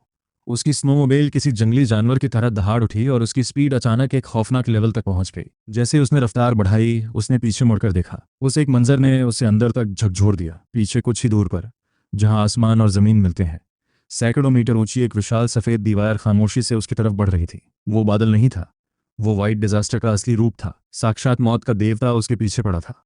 उस पल लाइव स्ट्रीम देख रहे हजारों लोगों की सांसें थम गईं। मजाक और ताने गायब हो गए। हर कोई मुट्ठियां भींचकर बस यही दुआ कर रहा था कि वो भागे, जितनी तेज हो सके उतनी तेज भागे। इधर इंटेलिजेंस ब्यूरो के अंदर माहौल और भी ज्यादा दमघोंटू था। एक्सपर्ट स्वान डेटा देख रही थी और उसका चेहरा पीला पड़ गया था। सर्वाइवल रेट गिरकर 0 हो चुका था। कमरे में मायूसी छा गई थी। लेकिन तभी कुछ बदला। टीम नेता ली ने मेज पर जोर से हाथ मारा। उन्होंने जोर देकर कहा कि अभी भी उम्मीद है, और वो उम्मीद है सिल्वर स्टार कार्प। उन्हें यकीन था कि लेनिन की फिजिकल स्टैट्स अब अल्टीमेट कोल्ड रेजिस्टेंस के लेवल तक पहुंच चुकी हैं। उधर लेनिन को सिर्फ अपने दिल की धड़कन सुनाई दे रही थी। एक वार्निंग चमकी। ग्रेड एक वाइट डिजास्टर बस 10 मिनट में पहुंचने वाला था। और तभी सामने उसे वो चीज दिखी। उसने अपनी नजरें एक विशाल बंद चट्टान पर टिका दी। उसके नीचे एक छोटी सी दरार में हल्की सी रोशनी दिख रही थी। वो नारंगी लाल रोशनी की एक झलक थी। जियोथर्मल हीट, वही उसकी जान बचाने का इकलौता रास्ता था। उसने अपने पैरों की पूरी ताकत झोंक दी। स्नोमोबाइल की चेन जोर से चीखी जैसे ही उसने दूरी कम की। पीछे से आती सफेद दीवार का दबाव किसी विशाल हाथ की तरह उसे आगे धकेल रहा था। बस 100 मीटर बचे थे। उसने अपनी पूरी ताकत से हैंडलबार्स घुमाए और खुद को अपनी गाड़ी के साथ एक सिल्वर शेल की तरह आगे लॉन्च कर दिया। वो सीधा उस दरार के अंदर जा घुसा। कुछ पल बाद वो अपनी पलटी हुई स्नोमोबाइल के नीचे से बाहर निकला और हाफने लगा। वो बच गया था। अपनी लेजेंडरी इंटेलिजेंस और नई कोल्ड रेजिस्टेंस की वजह से उसने अपनी चालें बिल्कुल सही चली थी। अगर इनमें से एक भी चीज कम होती तो वो अब तक एक लाश बन चुका होता। अचानक लाइव स्ट्रीम चैट में खुशी की लहर दौड़ गई। वो अंदर पहुंच चुका था। ये एक चमत्कार था जिससे साबित हो गया कि लेनिन की मौत अभी नहीं आई है। हालांकि स्क्रीन पर कुछ चुभने वाले कमेंट्स भी आए, जिनमें कहा गया कि ये तो बस थोड़ी सी बर्फ है और लोग फालतू में रिएक्ट कर रहे हैं। ये साकुरा कंट्री के व्यूअर्स थे। उनके इस मजाक ने लोगों में गुस्से की आग भड़का दी। एक बड़ी बहस छिड़ने ही वाली थी कि अगले ही पल एक जोरदार धमाका हुआ और ग्रेड एक वाइट डिजास्टर वहां टकराया। तूफान उस चट्टान से टकराया और खौफनाक ठंडी हवा मानो जिंदा हो उठी, जो गुफा के मुहाने के अंदर पागलों की तरह घुसने लगी। अनगिनत नीली आंखों वाले नुकीले बर्फ के कांटे जहरीले सांपों की तरह गुफा की दीवारों पर रेंगने लगे और उसकी तरफ बढ़ने लगे। वो 1 मीटर, 2 मीटर, 3 मीटर आगे बढ़े और जैसे ही वो लेनिन को निगलने वाले थे, वो किसी अनजानी चीज से टकराए। गुफा की गहराई से आती जियोथर्मल हीट की वजह से वो बर्फ पिघली और फिर तुरंत दोबारा जम गई, जिससे बर्फ का एक शानदार बंद दरवाजा बन गया। कुदरत की इस ताकत ने मजाक उड़ाने वाले व्यूअर्स का मुंह बंद कर दिया। यही था भगवान के कहर का असली मतलब। सुरक्षित महसूस होने के बाद उसने गुफा की हल्की रोशनी में अपनी स्नोमोबाइल को चेक किया, जिसे उसने अपनी जान दांव पर लगाकर बचाया था। गाड़ी पर खरोंचें थीं और उसका सामान भी लगभग खत्म हो चुका था। पर तभी उसे एहसास हुआ कि उसे कुछ खास मिला है। सिस्टम के मुताबिक ये एक एस ग्रेड शेल्टर था। ऊपर चट्टान की दरारों से पानी की बूंदें टपक रही थीं, जो एक छोटी सी धारा बनकर गुफा के फर्श पर बह रही थीं। ये लिविंग वाटर था, इस बंजर जमी हुई दुनिया में जिंदगी का जरिया। ये उसके लिए एक वरदान था। उसने अपनी रेटिना पर चमकते डेटा को देखा और एक पल के लिए उसकी आंखें भर आईं। अंदर का तापमान बाहर की दुनिया से बिल्कुल अलग था। पुराने सुरंग वाले ठिकाने में हमेशा कड़ाके की ठंड रहती थी। वहां बाहर टेम्परेचर -20 रहता था और उसे जिंदा रहने के लिए लगातार खाना पड़ता था ताकि शरीर में गर्मी बनी रहे। और यहाँ कुदरत की जियोथर्मल हीट और बहते पानी के साथ वो बिना किसी जान के खतरे के पूरे दिन आराम कर सकता था। वो इस बेस को देखते हुए पीछे की ओर लेट गया, जिसमें असीमित संभावनाएं थीं। उसके दिमाग में बस एक ही ख्याल था, उसे आखिरकार अपना घर मिल गया है। जहां दूसरे पायनियर्स अभी भी जिंदा रहने के लिए संघर्ष कर रहे थे, उसके पास पहले से ही एक मजबूत किला था। फिर भी वो आराम करने के लिए नहीं रुका। चूंकि ये गुफा अब उसका नया घर थी, उसने इसे साफ सुथरा करने का फैसला किया। अपनी थकान को नजरअंदाज करते हुए उसने नुकीले पत्थरों को हटाना शुरू किया। उसने फर्श को एक एक करके साफ किया जब तक कि वो बराबर नहीं हो गया। थोड़ा पानी पीने के बाद वो अपनी बिल में व्यस्त एक बिजी मार्मिट जैसा लगा था। व्यूअर्स ये देखकर हैरान थे कि वो ऐसी जगह पर घर की मरम्मत शुरू कर रहा है। कुछ को तो लगा कि क्या वो ब्लू मॉस खाने लायक है। दूसरे लोग ये देखकर दंग थे कि उसने अपनी डाउन जैकेट उतार दी थी। उसे अब ठंड नहीं लग रही थी और इस दुनिया में ये किसी करिश्मे से कम नहीं था। लेनिन उस गुफा के स्थिर तापमान में ऐसे काम कर रहा था मानो कुछ हुआ ही ना हो। इधर ग्रेट सिया के व्यूअर्स अपनी मुस्कान नहीं रोक पा रहे थे। ये देश के लिए गर्व का पल था। इस सर्ज टुंड्रा में, जो इंसानों के लिए एक फॉरबिडन जोन थी, वो न सिर्फ जिंदा था बल्कि दूसरों से कहीं बेहतर तरीके से फल फूल रहा था। इसी बीच ग्रेट साया थर्ड इंटेलिजेंस ब्यूरो में माहौल जोश से भर गया। ली के आदेश पर दर्जनों टॉप रिसर्चर्स ने इतनी तेजी से टाइपिंग शुरू की कि कीबोर्ड से मानो चिंगारियां निकल रही हों। 3 मिनट बाद एक ऐसी रिपोर्ट जारी हुई जिसने सबको चौंका दिया। पानी के स्रोत को पोलर ग्रेड और कभी न खत्म होने वाला बताया गया। हीट सोर्स को भी हाईएस्ट लेवल पर रखा गया और पूरा हॉल तालियों से गूंज उठा। हमें याद रखना होगा कि ये इटर्नल फ्रॉस्ट प्लेटो है, ऐसी जगह जहां मौत का खतरा सबसे ज्यादा है। वहां टॉप 10 ग्लोबल शेल्टर हासिल करना एक अकल्पनीय उपलब्धि है। ली का चेहरा खुशी से लाल हो गया और उन्होंने माना कि उनका पिछला अंदाजा बहुत कम था। लिनन अब किंग ऑफ पायनियर्स बनने की रेस में शामिल हो सकता था। यह खिताब सबसे बड़ा सम्मान है जो एक इंसान को सबसे ऊपर खड़ा कर देता है। लेकिन इस जश्न के बीच एक अलग जरिया सामने आया। स्वान ने अपना चश्मा ऊपर किया और उस स्क्रीन को घूरने लगी जहां गुफा का मुहाना अब भारी बर्फ से पूरी तरह बंद हो चुका था। उस बर्फ की दीवार ने गुफा को एक कब्र में बदल दिया था जहां सामान बहुत कम था। अगर उसने इसे हल नहीं किया तो हालात बिगड़ सकते हैं। एक टॉप टियर शेल्टर होने के बाद भी वो एक पिंजरे में कैद जानवर बनकर रह जाएगा। बाहर की दुनिया की फिक्र से बेखबर लिनन उन अजीब पत्थरों के बीच एक फुर्तीले पहाड़ी बकरे की तरह घूम रहा था। उसे ये पक्का करना था कि उसके घर का हर कोना सुरक्षित हो। उसकी इस फुर्ती को देखकर इंटरनेशनल ऑडियंस फिर से सन्न रह गई। उन्हें लगा कि शायद उसका कोर स्ट्रेंथ भेष बदले हुए किसी साइबेरियन बेर जैसा है। इधर ग्रिट्सिया के व्यूअर्स बस उनकी हैरानी पर हंस रहे थे। उन्होंने मजाक में कहा कि अभी तो विदेशियों ने उसे गाड़ी चलाते हुए देखा ही नहीं है, वो इस वीराने की असली आफत है। हंसी मजाक के बीच लिनन ने अपना ब्रॉडकास्ट बंद कर दिया, लेकिन उसने आराम नहीं किया। इसके बजाय उसने अपना सिस्टम पैनल खोला जहां उसे कुछ परेशान करने वाली खबरें मिली। पिछले 2 दिनों से सप्लाईज अपलोड न करने की वजह से उसकी रैंकिंग गिरकर 179 पर आ गई थी। इससे भी बुरा यह था कि उसकी सैटिस्फैक्शन कम थी। उसकी फिजिकल फिटनेस अब एक ऐसे मोड़ पर थी जहां आम खाना उसे और ताकतवर नहीं बना सकता था। उसे कुछ बेहतर चाहिए था। उसे मॉन्स्टर मीट जैसे हाई लेवल इंग्रेडिएंट्स की जरूरत थी। तभी एक तीखी गंध के साथ अचानक गर्माहट की एक लहर उससे टकराई। वो गर्मी गुफा की गहराइयों से आ रही थी। जैसे ही लिन ने अपनी आंखें सिकोड़ी, उसका क्राइसिस विजन तुरंत एक्टिवेट हो गया। बस एक नजर देखते ही उसकी गर्दन के पीछे के बाल खड़े हो गए। उन सुरक्षित लगने वाली चट्टानी दीवारों के ऊपर छत लाल रंग की मांस जैसी आकृतियों से भरी पड़ी थी। ये हजारों टीयर 2 डार्क केव फीन्स थे जो फिलहाल हाइबरनेशन की हालत में थे। पता चला कि ये गुफा असल में चमगादड़ों की एक विशाल बस्ती थी। उसने अपनी ठोड़ी को सहलाया, उसका दिमाग तेजी से चलने लगा। ये एक संकट था और किसी ऐसी चीज को देखना जिसे वो अभी खा नहीं सकता था, वाकई निराशाजनक था। अगली सुबह पिछले दिन हुई मौतों का आंकड़ा सामने आया, 48,890। इन ठंडे आंकड़ों को देखते हुए लिनन ने आलस के साथ अंगड़ाई ली। फर्श की कुदरती गर्माहट वाकई बहुत आरामदायक थी। रात भर आराम करने के बाद उसकी फिजिकल कंडीशन फिर से पीक पर थी। हालांकि बाहर अभी भी वाइट डिजास्टर दहाड़ रहा था, लेकिन उसके सिस्टम्स चीट ने आखिरकार रिफ्रेश कर दिया था।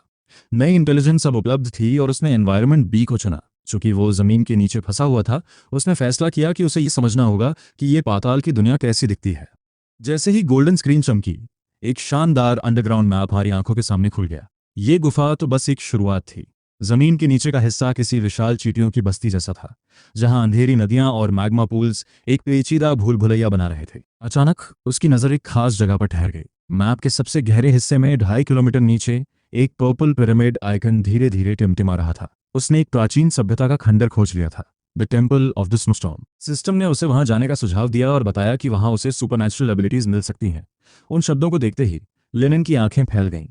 सच कहूं तो कौन इसमें दिलचस्पी नहीं लेगा। इस शापित दुनिया में फिजिकल फिटनेस तो बस एक बुनियाद थी। सर्वाइवर रैंकिंग्स के टॉप 10 के हर मॉन्स्टर के पास एक छुपा हुआ ट्रम्प कार्ड था। अगर उसे ये ताकत मिल सकती थी तो उसे जाना ही होगा। आखिर किस्मत बहादुरों का साथ देती है, और चूंकि सिस्टम ने यह सुझाव दिया था तो उसने इसे एक बहुत बड़े मौके की तरह देखा। उसने कुछ पत्थरों का इस्तेमाल करके एक चूल्हा बनाया, उसके अंदर एक कीमती हाई एनर्जी कोल डाला और ऊपर से हरे पत्थर की एक साफ स्लेट रख दी। जैसे ही पत्थर की वो प्लेट पककर लाल हुई, उसने ब्लड रैप मीट का एक बेहतरीन कटा हुआ टुकड़ा उठाया और उसे जोरदार शोर के साथ उस पर रख दिया। तेज आंच में सफेद चर्बी तुरंत पिघलने लगी और सुनहरे बुलबुले उठने लगे। मांस के किनारे तेजी से मुड़ने लगे, जो देखने में बेहद लजीज लग रहा था। भुने हुए मांस की खुशबू चारों तरफ फैल गई, एक ऐसी महक जिसे महसूस करके पूरी दुनिया के व्यूअर्स के मुंह में पानी आ गया। यह आवाज किसी निजी हमले जैसी महसूस होती है। लिनन अब बदल चुका है। वो पहले सिर्फ एक सर्वाइवर था, लेकिन अब वो एक गोरमे बन चुका है। जो लोग उसे देख रहे हैं उनके सूखे ब्रेड का स्वाद अचानक गत्ते जैसा हो गया है, पर लिनन अभी रुका नहीं है। वो सोचता है कि सिर्फ मीट बहुत भारी होगा, इसलिए वो 3 पारदर्शी आइस ब्लू मैरो बेरीज निकालता है और उन्हें एक पत्थर के खांचे में बेरहमी से कुचल देता है। जैसे ही उन पर्पल ब्लू स्किन से तेज और ताज़ा रस बाहर निकलता है, हवा में एक खट्टी मीठी खुशबू फैल जाती है। ये उसकी अपनी खास culinary स्ट्रैटेजी है। वो मीट का एक जलता हुआ गर्म स्लाइस उठाता है और उसे उस ठंडी चमकती हुई पर्पल जैम में गहराई तक डुबो देता है। ज़रा इस कॉन्ट्रास्ट के बारे में सोचिए। खौलता हुआ फैट और बर्फीली फ्रूट एसिड, बाहर से क्रिस्पी और अंदर से नरम टेक्सचर जब फटने वाले जूस के साथ मिलता है तो उसकी ज़बान पर स्वादों का एक बेमिसाल डांस शुरू हो जाता है। वो अपनी आंखें सिकोड़ता है और एक लंबी सुकून भरी आ भरता है। ये वाकई परफेक्शन है। इस पल लाइव स्ट्रीम चैट में लोगों की जलन अपने चरम पर पहुंच जाती है। लोग लिनन से एक इंसान की तरह बर्ताव करने की भीख मांग रहे हैं। ये सर्वाइवल होना चाहिए था, पर यह तो किसी विल्डरनेस वेकेशन जैसा लग रहा है। सच कहें तो वो सिर्फ सर्वाइवल नहीं कर रहा, बल्कि पूरी दुनिया की नज़रों के सामने अपनी आज़ादी की नुमाइश कर रहा है। सू नाम की एक व्यूअर खुद को घुटनों पर आने से नहीं रोक पाती। वो दूसरे पाइनियर्स को देखती है जो खाने के एक निवाले के लिए तरस रहे हैं, और फिर लिनन को देखती है जो मिशेलिन स्टार ट्रीटमेंट के मजे ले रहा है। यही उनके बीच का फासला है, एक टॉप टियर शेल्टर द्वारा दिया गया अटूट भरोसा। इसी बीच great SIA special operations bureau के स्ट्रैटेजिक मीटिंग रूम के अंदर माहौल धुएं और तनाव से भरा है। बड़े सैन्य और राजनीतिक नेता स्क्रीन को घूर रहे हैं और ले एक ठोस और निर्णायक आवाज में बात कर रही है। ये ग्रेट विल्डनेस में दुनिया के सीड लेवल एडवेंचरर्स के शुरुआती 9 दिनों की हकीकत है। इधर मंजर बदलता है और हमें शाओ जिया नाम का एक पस्त आदमी दिखता है, जिसे ताइहू के नाम से भी जाना जाता है। वो पागलों की तरह ट्यूमर्स और ब्लैक ब्लड से बच रहा है। वो अपने मुंह में मिल्की वाइट इंसेक्ट लार्वे ठूंस रहा है क्योंकि उसे प्रोटीन का एक जरिया मिल गया है, लेकिन उसकी हालत बिगड़ती जा रही है। अगर उसे 3 दिनों के भीतर एंटीडोट नहीं मिला तो उसे एम्पुटेशन का सामना करना पड़ेगा। मीटिंग रूम में फुसफुसाहट तेज हो गई है और शक के बादल गहरा रहे हैं। डार्क फॉरेस्ट खतरों से भरा है और उसके जैसे काबिल सैनिक को भी संघर्ष करना पड़ रहा है। यह उस इलाके का एक मिलिट्री टेस्ट होने वाला था। डार्क फॉरेस्ट एक बी रैंक फॉरबिडन जोन है और ताइहू ने असल में काफी अच्छा काम किया है। सबसे बड़ी मुसीबत तो यह थी कि वहां की आम जड़ी बूटियां भी जहरीली हो गईं। ले सिर हिलाती है और बताती है कि ताइहू ने एंटीडोट ढूंढ लिया है, लेकिन एक टियर 1 मैजिक इंसेक्ट पास ही घात लगाकर बैठा है और उसकी रखवाली कर रहा है। इसके बाद हम ली चिंगचिंग को देखते हैं। उसका वाटर सोर्स थोड़ा कंटेमिनेटेड है, जिसमें हल्के पार्टिकल्स दिख रहे हैं, लेकिन किस्मत से उसकी जान को फिलहाल कोई खतरा नहीं है। मुझे सबसे अच्छा प्रदर्शन कर रही है। उसके पास भरपूर खाना और एक मजबूत शेल्टर है। हालांकि मीटिंग रूम में सन्नाटा पसा जाता है क्योंकि उसके अलावा बाकी 2 गंभीर संकट का सामना कर रहे हैं। इसी बीच एक बूढ़ा चीफ गहरी चिंता में है क्योंकि यांद पहले ही बाहर हो चुका है। वो इंटरनेशनल सिचुएशन के बारे में पूछता है। ले स्क्रीन बदलती है ताकि विदेशी पायनियर्स की हलचल दिख सके। हम साकुरा कंट्री के सोटो को देखते हैं। उसने एक टेम्पर्ड आइलैंड से शुरुआत की थी, लेकिन ज़रूरत से ज़्यादा सावधानी की वजह से उसकी प्रोग्रेस धीमी हो गई है और वो मुश्किल से रोजाना का राशन जुटा पा रहा है। उधर लाइट हाउस नेशन का जॉन संसाधनों से भरा है, लेकिन उसे एक टियर 1 मैजिक बीस्ट ने अपना निशाना बना लिया है। आज रात शायद उसे एक खौफनाक जंग लड़नी पड़े। कुल मिलाकर ब्लू ऑर्किड नेशन इस वक्त ग्रेट सिया से बेहतर स्थिति में है। चीफ आ भरते हुए कहते हैं कि असल नुकसान तो लैंडिंग पॉइंट की वजह से हुआ है। ऐसे बेरम माहौल में सर्वाइवल हर किसी के लिए एक निरंतर लड़ाई है। अचानक उनमें से कोई उस लड़के के बारे में पूछता है जिसे उन्होंने पहले देखा था। ले कुछ पल के लिए रुकती है और फिर लिनन का नाम आधिकारिक तौर पर रिव्यू के लिए लाया जाता है। स्क्रीन अब लिनन और लॉन्ग की तरफ मुड़ती है, जो भुना हुआ मीट खाकर एक शानदार दावत उड़ा रहे हैं। मीटिंग रूम में तुरंत सन्नाटा छा जाता है। बूढ़ा चीफ ठंडी मुस्कान के साथ स्क्रीन को घूरता है। जहां बाकी लोग अपनी जान के लिए लड़ रहे हैं, ये लड़का एक पूरी बारबेक्यू पार्टी मना रहा है। चीफ कहता है यकीनन उसे कोई शेल्टर मिल गया होगा, है ना। ले समझाती है कि लिनन को एक लेजेंडरी ग्रेट स्नोमोबाइल भी मिल गई है, जिसकी वजह से वो लगातार चर्चा में बना हुआ है। एक सीनियर एक्सपर्ट माथे पर बल लाते हुए कहता है कि व्हाइट डिजास्टर बहुत गंभीर है। वो सोचता है कि क्या कोई वाकई उन जमे हुए दरवाजों के पीछे लंबे समय तक टिक पाएगा। खाने पीने का ये लाइफस्टाइल आखिर कब तक चलेगा। चीफ मेज थपथपाते हुए कहते हैं बस बहुत हुआ। जंगल में थोड़ा आराम करना भी असल में एक सर्वाइवल स्किल है। वे कैसे जीना चाहते हैं ये पूरी तरह उन पर निर्भर है। चीफ फिर शेल्टर की रेटिंग और उसके टिकने की क्षमता के बारे में पूछता है। एक्सपर्ट अपना सिर झुकाता है और डेटा चेक करते हुए थोड़ा अफसोस जताता है। ले रिपोर्ट सामने रखती है। लिनन की शेल्टर रेटिंग इतनी ज्यादा है कि उसे अपोकलिप्स कैंडिडेट्स के 8 बैच में रखा जा सकता है। चीफ गौर से देखता है। वो ग्लोबल लेवल पर 10th रैंक पर है। उसकी पोटेंशियल वाकई काबिल ए तारीफ है, लेकिन चूंकि अपोकलिप्स का असर राष्ट्र की किस्मत पर पड़ता है, इसलिए वे उसे आगे और ऑब्जर्व करने का फैसला करते हैं। मीटिंग खत्म होती है और अगली बार के लिए एक एनोनिमस रिपोर्ट तैयार करने का आदेश दिया जाता है। दूसरी तरफ उस तपती हुई गुफा के अंदर लिनन अब ब्लड रैट से चर्बी और ग्रीस निकालने में मशगूल है। उसकी चमकती हुई एलॉय शवल बिजली की रफ्तार से काम कर रही है। वो तेल भी निकाल रहा है और साथ ही मीट के टुकड़े काटकर कोयले के चारों ओर सूखने के लिए रख रहा है। लाइव स्ट्रीम की चैट तो जैसे फट पड़ी है। हम उसे गजब की फुर्ती से काम करते हुए देखते हैं। उसकी एफिशिएंसी वाकई विल्डरनेस लेजेंड्स का हिस्सा बनने लायक है।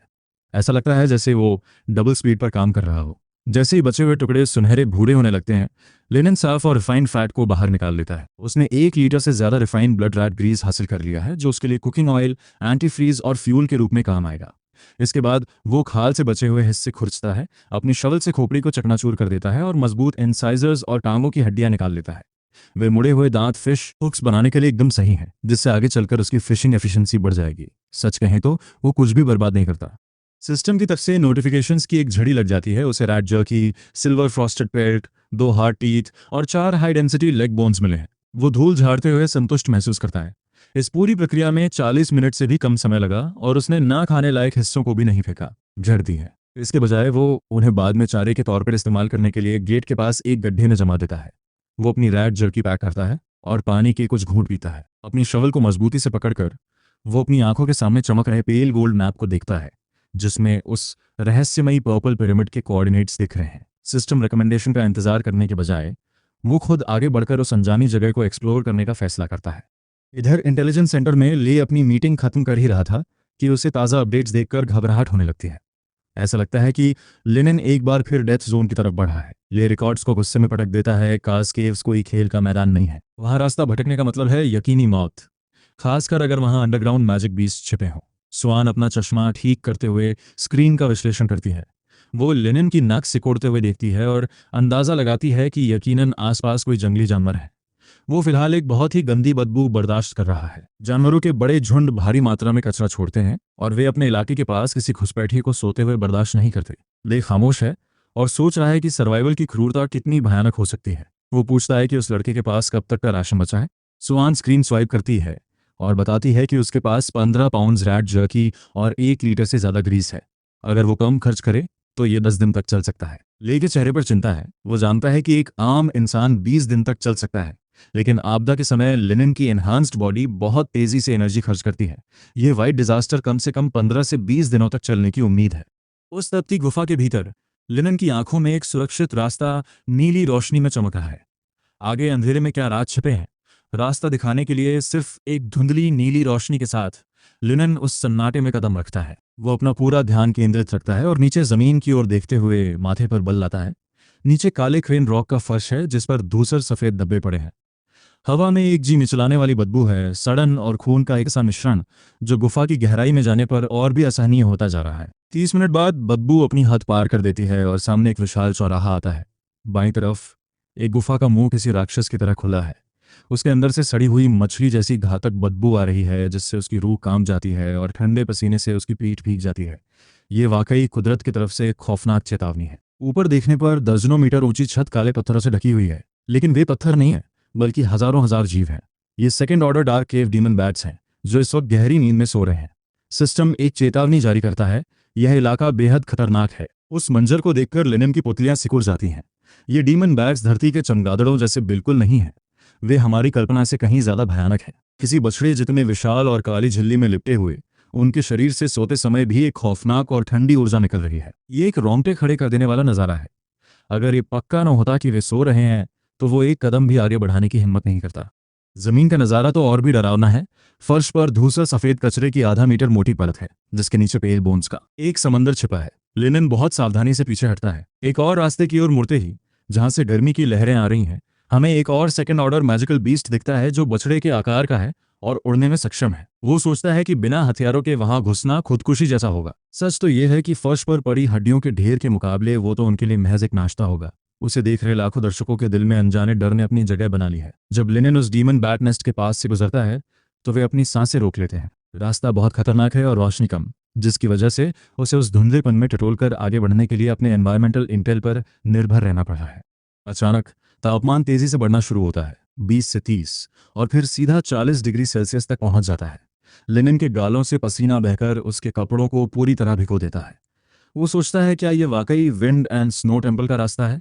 यहाँ इतनी गर्मी क्यों है? तभी अचानक एक बर्फ जैसी ठंडी हवा उसके चेहरे पर लगती है। उस संकरी सुरंग में भीषण गर्मी और जानलेवा ठंड आपस में टकराते हैं। जहां तापमान आपस में मिल रहे हैं, वहां एक घनी सफेद धुंध उठ रही है। आखिर ये क्या बला है? बर्फ और आग का यह असहनीय मेल उसे पीछे हटने पर मजबूर कर देता है। लेकिन उसकी पुतलियों पर चमकता पर्पल पिरामिड अब सिर्फ 30 मीटर दूर है। वो अब हार नहीं मान सकता, इसलिए वो अपने दांत पीसता है और उस धुंध को चीरते हुए बाहर निकल आता है। सामने का नज़ारा देखकर उसकी आंखें फटी की फटी रह जाती हैं और रोंगटे खड़े हो जाते हैं। ये एक अविश्वसनीय रूप से विशाल गोलाकार अंडरग्राउंड हॉल है। एक काली और मटमैली नदी उस गुफा से खामोशी से बह रही है। उसके किनारे अजीबोगरीब सफ़ेद मिट्टी से पटे पड़े हैं, जो असल में मिट्टी नहीं बल्कि स्केलेटल रिमेन्स हैं।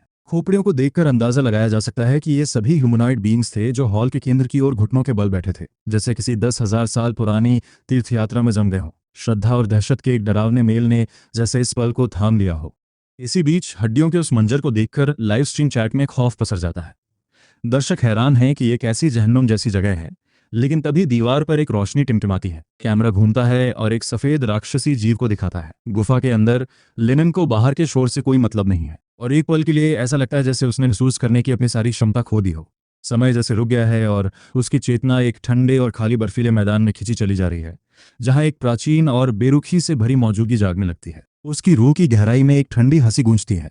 जब तुम भगवान के सामने खड़े हो तो तुम्हें उस दहशत का भारी दबाव महसूस क्यों नहीं हो रहा? लिनन अपनी हड्डियों के अंदर उस दबाव को महसूस कर रहा है, फिर भी वो अपने विचारों को उस रहस्य पर केंद्रित रखने में कामयाब रहता है। प्राचीन सभ्यताओं की तस्वीरें और विंड एंड स्नो टेम्पल के अजीबोगरीब मंजर उसके दिमाग में किसी तेज फिल्म की तरह कौंधने लगते हैं। उसे विल्डनेस के बारे में एक्सपर्ट्स की थ्योरी, सर्वाइवल का ज्ञान और उन पायनियर्स के मशहूर दृश्य याद आते हैं जिन्होंने अनजान गहराइयों में अपनी जान गंवाई थी। वो हाई पायनियर्स, मैजिक की ताकत और एडवांस सिविलाइजेशंस की नेशनल रैंकिंग्स के बारे में सोचता है, जो इस प्राचीन रहस्य के सामने बिल्कुल फीकी लग रही हैं।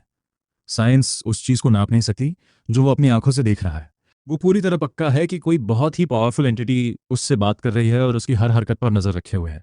वो सोच रहा है कि उसे कैसा रिएक्ट करना चाहिए। क्या उसे अपनी ईमानदारी दिखाने के लिए घुटनों पर बैठ जाना चाहिए या साष्टांग प्रणाम करना चाहिए? एक घुटना मोड़ना सही होगा या दोनों? अगर उसने इस एंटिटी को नाराज कर दिया तो उसकी जान बचना नामुमकिन है। हजारों सालों का इतिहास इस पल उसकी रूह पर बोझ बनकर खड़ा है। आखिर में लिनन जमीन पर बिल्कुल शांत खड़ा रहता है।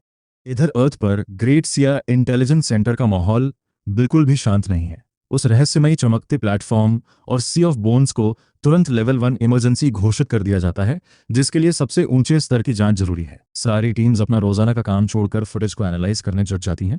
तभी कमांड सेंटर के भारी दरवाजे जोर से खुलते हैं। पूरे ग्रेट सिया से बायोलॉजी और आर्कियोलॉजी के एक्सपर्ट्स हॉल में दौड़ते हुए आते हैं। उनके चेहरे थकान और घबराहट भरी उत्तेजना से पीले पड़ गए हैं। सफेद बालों वाले एक प्रोफेसर कांपते हुए हाथों से स्क्रीन की ओर इशारा करते हैं। उन्हें एहसास होता है कि वो एक प्री हिस्टोरिक सिविलाइजेशन का जीता जागता मैप देख रहे हैं। ये खोज लाखों साल पुरानी हो सकती है। हॉल में एक गहरा सन्नाटा छाया हुआ है। एक सिविलाइजेशन का मतलब है इंटेलिजेंस, लेकिन साथ ही इसका मतलब है छिपा हुआ खतरा। हम देखते हैं कि कंट्रोलेबल डेंजर एक ऐसी लग्जरी है जिसे ब्लू स्टार ने बहुत पहले खो दिया है। जैसे जैसे कमांडर के नाखून उनकी हथेलियों में चिंता के मारे गड़ रहे हैं, प्रोफेसर सोच रहे हैं कि लिनन के सर्वाइवल करने की क्या संभावना है। एक 8th बैच पायनियर के तौर पर किसी ने नहीं सोचा था कि उसे जमीन के नीचे ये सब मिलेगा। खोई हुई सभ्यता की इस खोज ने ग्रेट सिया के पिछले सारे रिकॉर्ड्स तोड़ दिए हैं, जिससे बूढ़े प्रोफेसर हैरानी में अपना सिर हिला रहे हैं। इमेजरी बिल्कुल साफ है। हड्डियों के समंदर के ऊपर एक देवता खड़ा है जो खून की बलि पर आधारित एक रिलीजियस सिविलाइजेशन की ओर इशारा करता है। ये एक जाना माना नियम है कि देवता जितने पुराने होते हैं उनसे बात करना उतना ही मुश्किल होता है, जिससे पायनियर्स की सर्वाइवल प्रोबेबिलिटी लगभग 0 हो जाती है। सारे विद्वान एक गहरी चुप्पी में डूब जाते हैं। उन्हें एहसास होता है कि वो मदद करने के लिए लाचार है।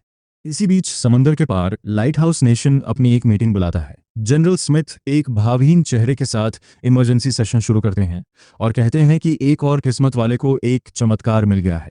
एक इंटेलिजेंस ऑफिसर एक डरावनी रिपोर्ट सामने लाता है। पिछले 7 सालों में 32 टॉप पायनियर्स प्राचीन सिविलाइजेशन के रूइंस में दाखिल हुए। उनमें से 20 ने अंदर जाने के 1 घंटे के भीतर ही अपनी जान गंवा दी। सच तो यह है कि जो बच गए उनके आंकड़े भी कुछ खास अच्छे नहीं हैं। जीवित बचे लोगों में से 8 पागल हो गए और बाद में उन्होंने अपनी जान ली, जिससे ग्लोबल रैंकिंग्स में सिर्फ कुछ ही एलीट सर्वाइवर्स बचे। जनरल स्मिथ ब्रीफिंग को बीच में ही काटते हुए ये जानना चाहते हैं कि ये रूइन किस देवता का है और क्या कि स्ट्रेटेजिक अलायंस की कोई गुंजाइश है। जवाब एक कोड़ा ना है। ये म्यूरल्स जंगल के सबसे प्राचीन देवताओं को दिखाते हैं, ऐसी एंटिटीज जो घुसपैठियों को जरा भी पसंद नहीं करती। ऑफिसर जोर देकर कहता है कि ऐसी जगह में दाखिल होने वाले किसी भी व्यक्ति की सर्वाइवल रेट 5% से भी कम होने की संभावना है। स्मिथ ठंडे अंदाज में सिर हिलाते हैं और वॉर की ग्लोरी को एक सलाम देते हैं। कॉन्फ्रेंस हॉल में मौजूद एक्सपर्ट्स भी उनकी बात का समर्थन करते हैं। जब पूरी दुनिया उसके गिरने का इंतजार कर रही है, किसी को अंदाज नहीं है कि जमीन की गहराइयों में लिनन एक ऐसे टॉर्चर से गुजर रहा है जो पिघली हुई आग जैसा महसूस हो रहा है। उसकी आंखों और कानों से खून बहने लगता है। जो नीचे मौजूद प्राचीन हड्डियों के ढेर पर टपक रहा है, क्योंकि प्रेशर बर्दाश्त के बाहर हो चुका है। गुफा का डरावना सन्नाटा उसकी रूह को चीरने के लिए तैयार है। लेकिन तभी एक नाजुक मोड़ पर एक मैकेनिकल वॉइस बीच में आती है। सिस्टम एक सिविलाइजेशन एनालिसिस शुरू करने के लिए भविष्य की 3 डेज ऑफ फ्यूचर इंटेलिजेंस को ओवरड्राफ्ट करने का ऑफर देता है। यह आवाज के लिए किसी मीठे संगीत जैसी है। बिना एक पल की देरी के वो इसकी कीमत चुकाने का फैसला करता है, और अचानक उसकी आंखों के सामने एक शानदार पर्पल गोल्ड लाइट का धमाका होता है। अनगिनत गोल्डन रूम्स एक साथ मिलकर चमकती जंजीरों में बदल जाते हैं, जो प्राचीन न्यूरल के भीतर मंडराते खौफनाक साये को कसकर बांध लेते हैं। हकीकत के पीछे छिपे रहस्य आखिरकार सामने आ जाते हैं, क्योंकि एनालिसिस पूरा हो जाता है और उस आकृति की पहचान फ्रैगमेंटेड गॉडेस ऑफ फ्रॉस्ट के रूप में होती है। मूरल की डिवाइन डोमेन अब बिल्कुल साफ है। ये गॉडेस कमजोर इच्छाशक्ति वालों से नफरत करती है, और जब तक कोई घुटने टेकने से इनकार करता है उसे आशीर्वाद मिल सकता है। चूंकि अब पालन करने के लिए कुछ रूल्स हैं, लिनेन अपने दांत भींचता है और आगे बढ़ने के लिए तैयार होता है। अपनी एलॉय शॉल को कसकर पकड़ते हुए वो उस औजार को जमीन में गहराई से गाड़ देता है और कंकालों के खौफनाक दबाव का मुकाबला करने के लिए अपनी बची कुची पूरी ताकत झोंक देता है। इंच दर इंच वो अपने शरीर को सीधा खड़ा करने के लिए मजबूर करता है। ऐसा लगता है कि उसकी जिद ने हॉल को नाराज कर दिया है, क्योंकि अचानक एक रूह कंपा देने वाली गेल हिंसक बल के साथ टकराती है। ठंड इतनी बेमिसाल है कि अगर उसके पास अल्टीमेट कोल्ड रेजिस्टेंस नहीं होती तो वो बहुत पहले ही एक जमा हुआ शव बन चुका होता। इससे भी बुरा मानसिक हमला है। आसपास की हड्डियां जिंदा होकर हिलने लगती हैं, उनकी खाली आंखें सीधे उसकी रूह में झांक रही हैं। अनगिनत शोर भरी फुसफुसाहटें उसके दिमाग में भर जाती हैं, जो चिल्ला रही हैं कि अगर वो जिंदा रहना चाहता है तो घुटने टेक दे। जैसे ही उसकी आंखों में खून भरने लगता है, उसकी नजर धुंधली हो जाती है और एक पल के लिए उसे अपने सामने अनगिनत आकृतियां झुकती हुई दिखाई देती हैं, जो इशारा करती हैं कि सिर्फ एक बार घुटने टेकने से उसे शांति मिल सकती है। लेकिन वो इनकार कर देता है। पर्पल गोल्ड सिस्टम प्रॉम्प्ट्स उसकी चेतना को एक ढाल की तरह बचाते हैं, जबकि वो दर्द के बीच होश में रहने के लिए अपनी जीभ काट लेता है। उसके दिल की गहराइयों में एक जंगली जानवर जैसी दहाड़ घुसती है। वो गुलाम बनने से इनकार कर देता है और मन ही मन ग्रेट्स या एंथम गुनगुनाने लगता है। ऐसा लगता है जैसे उस गाने ने उसकी विल पावर को अपनी आखिरी सीमा तक भड़का दिया है। और फिर अचानक हमारी आंखों के सामने एक चमत्कार होता है।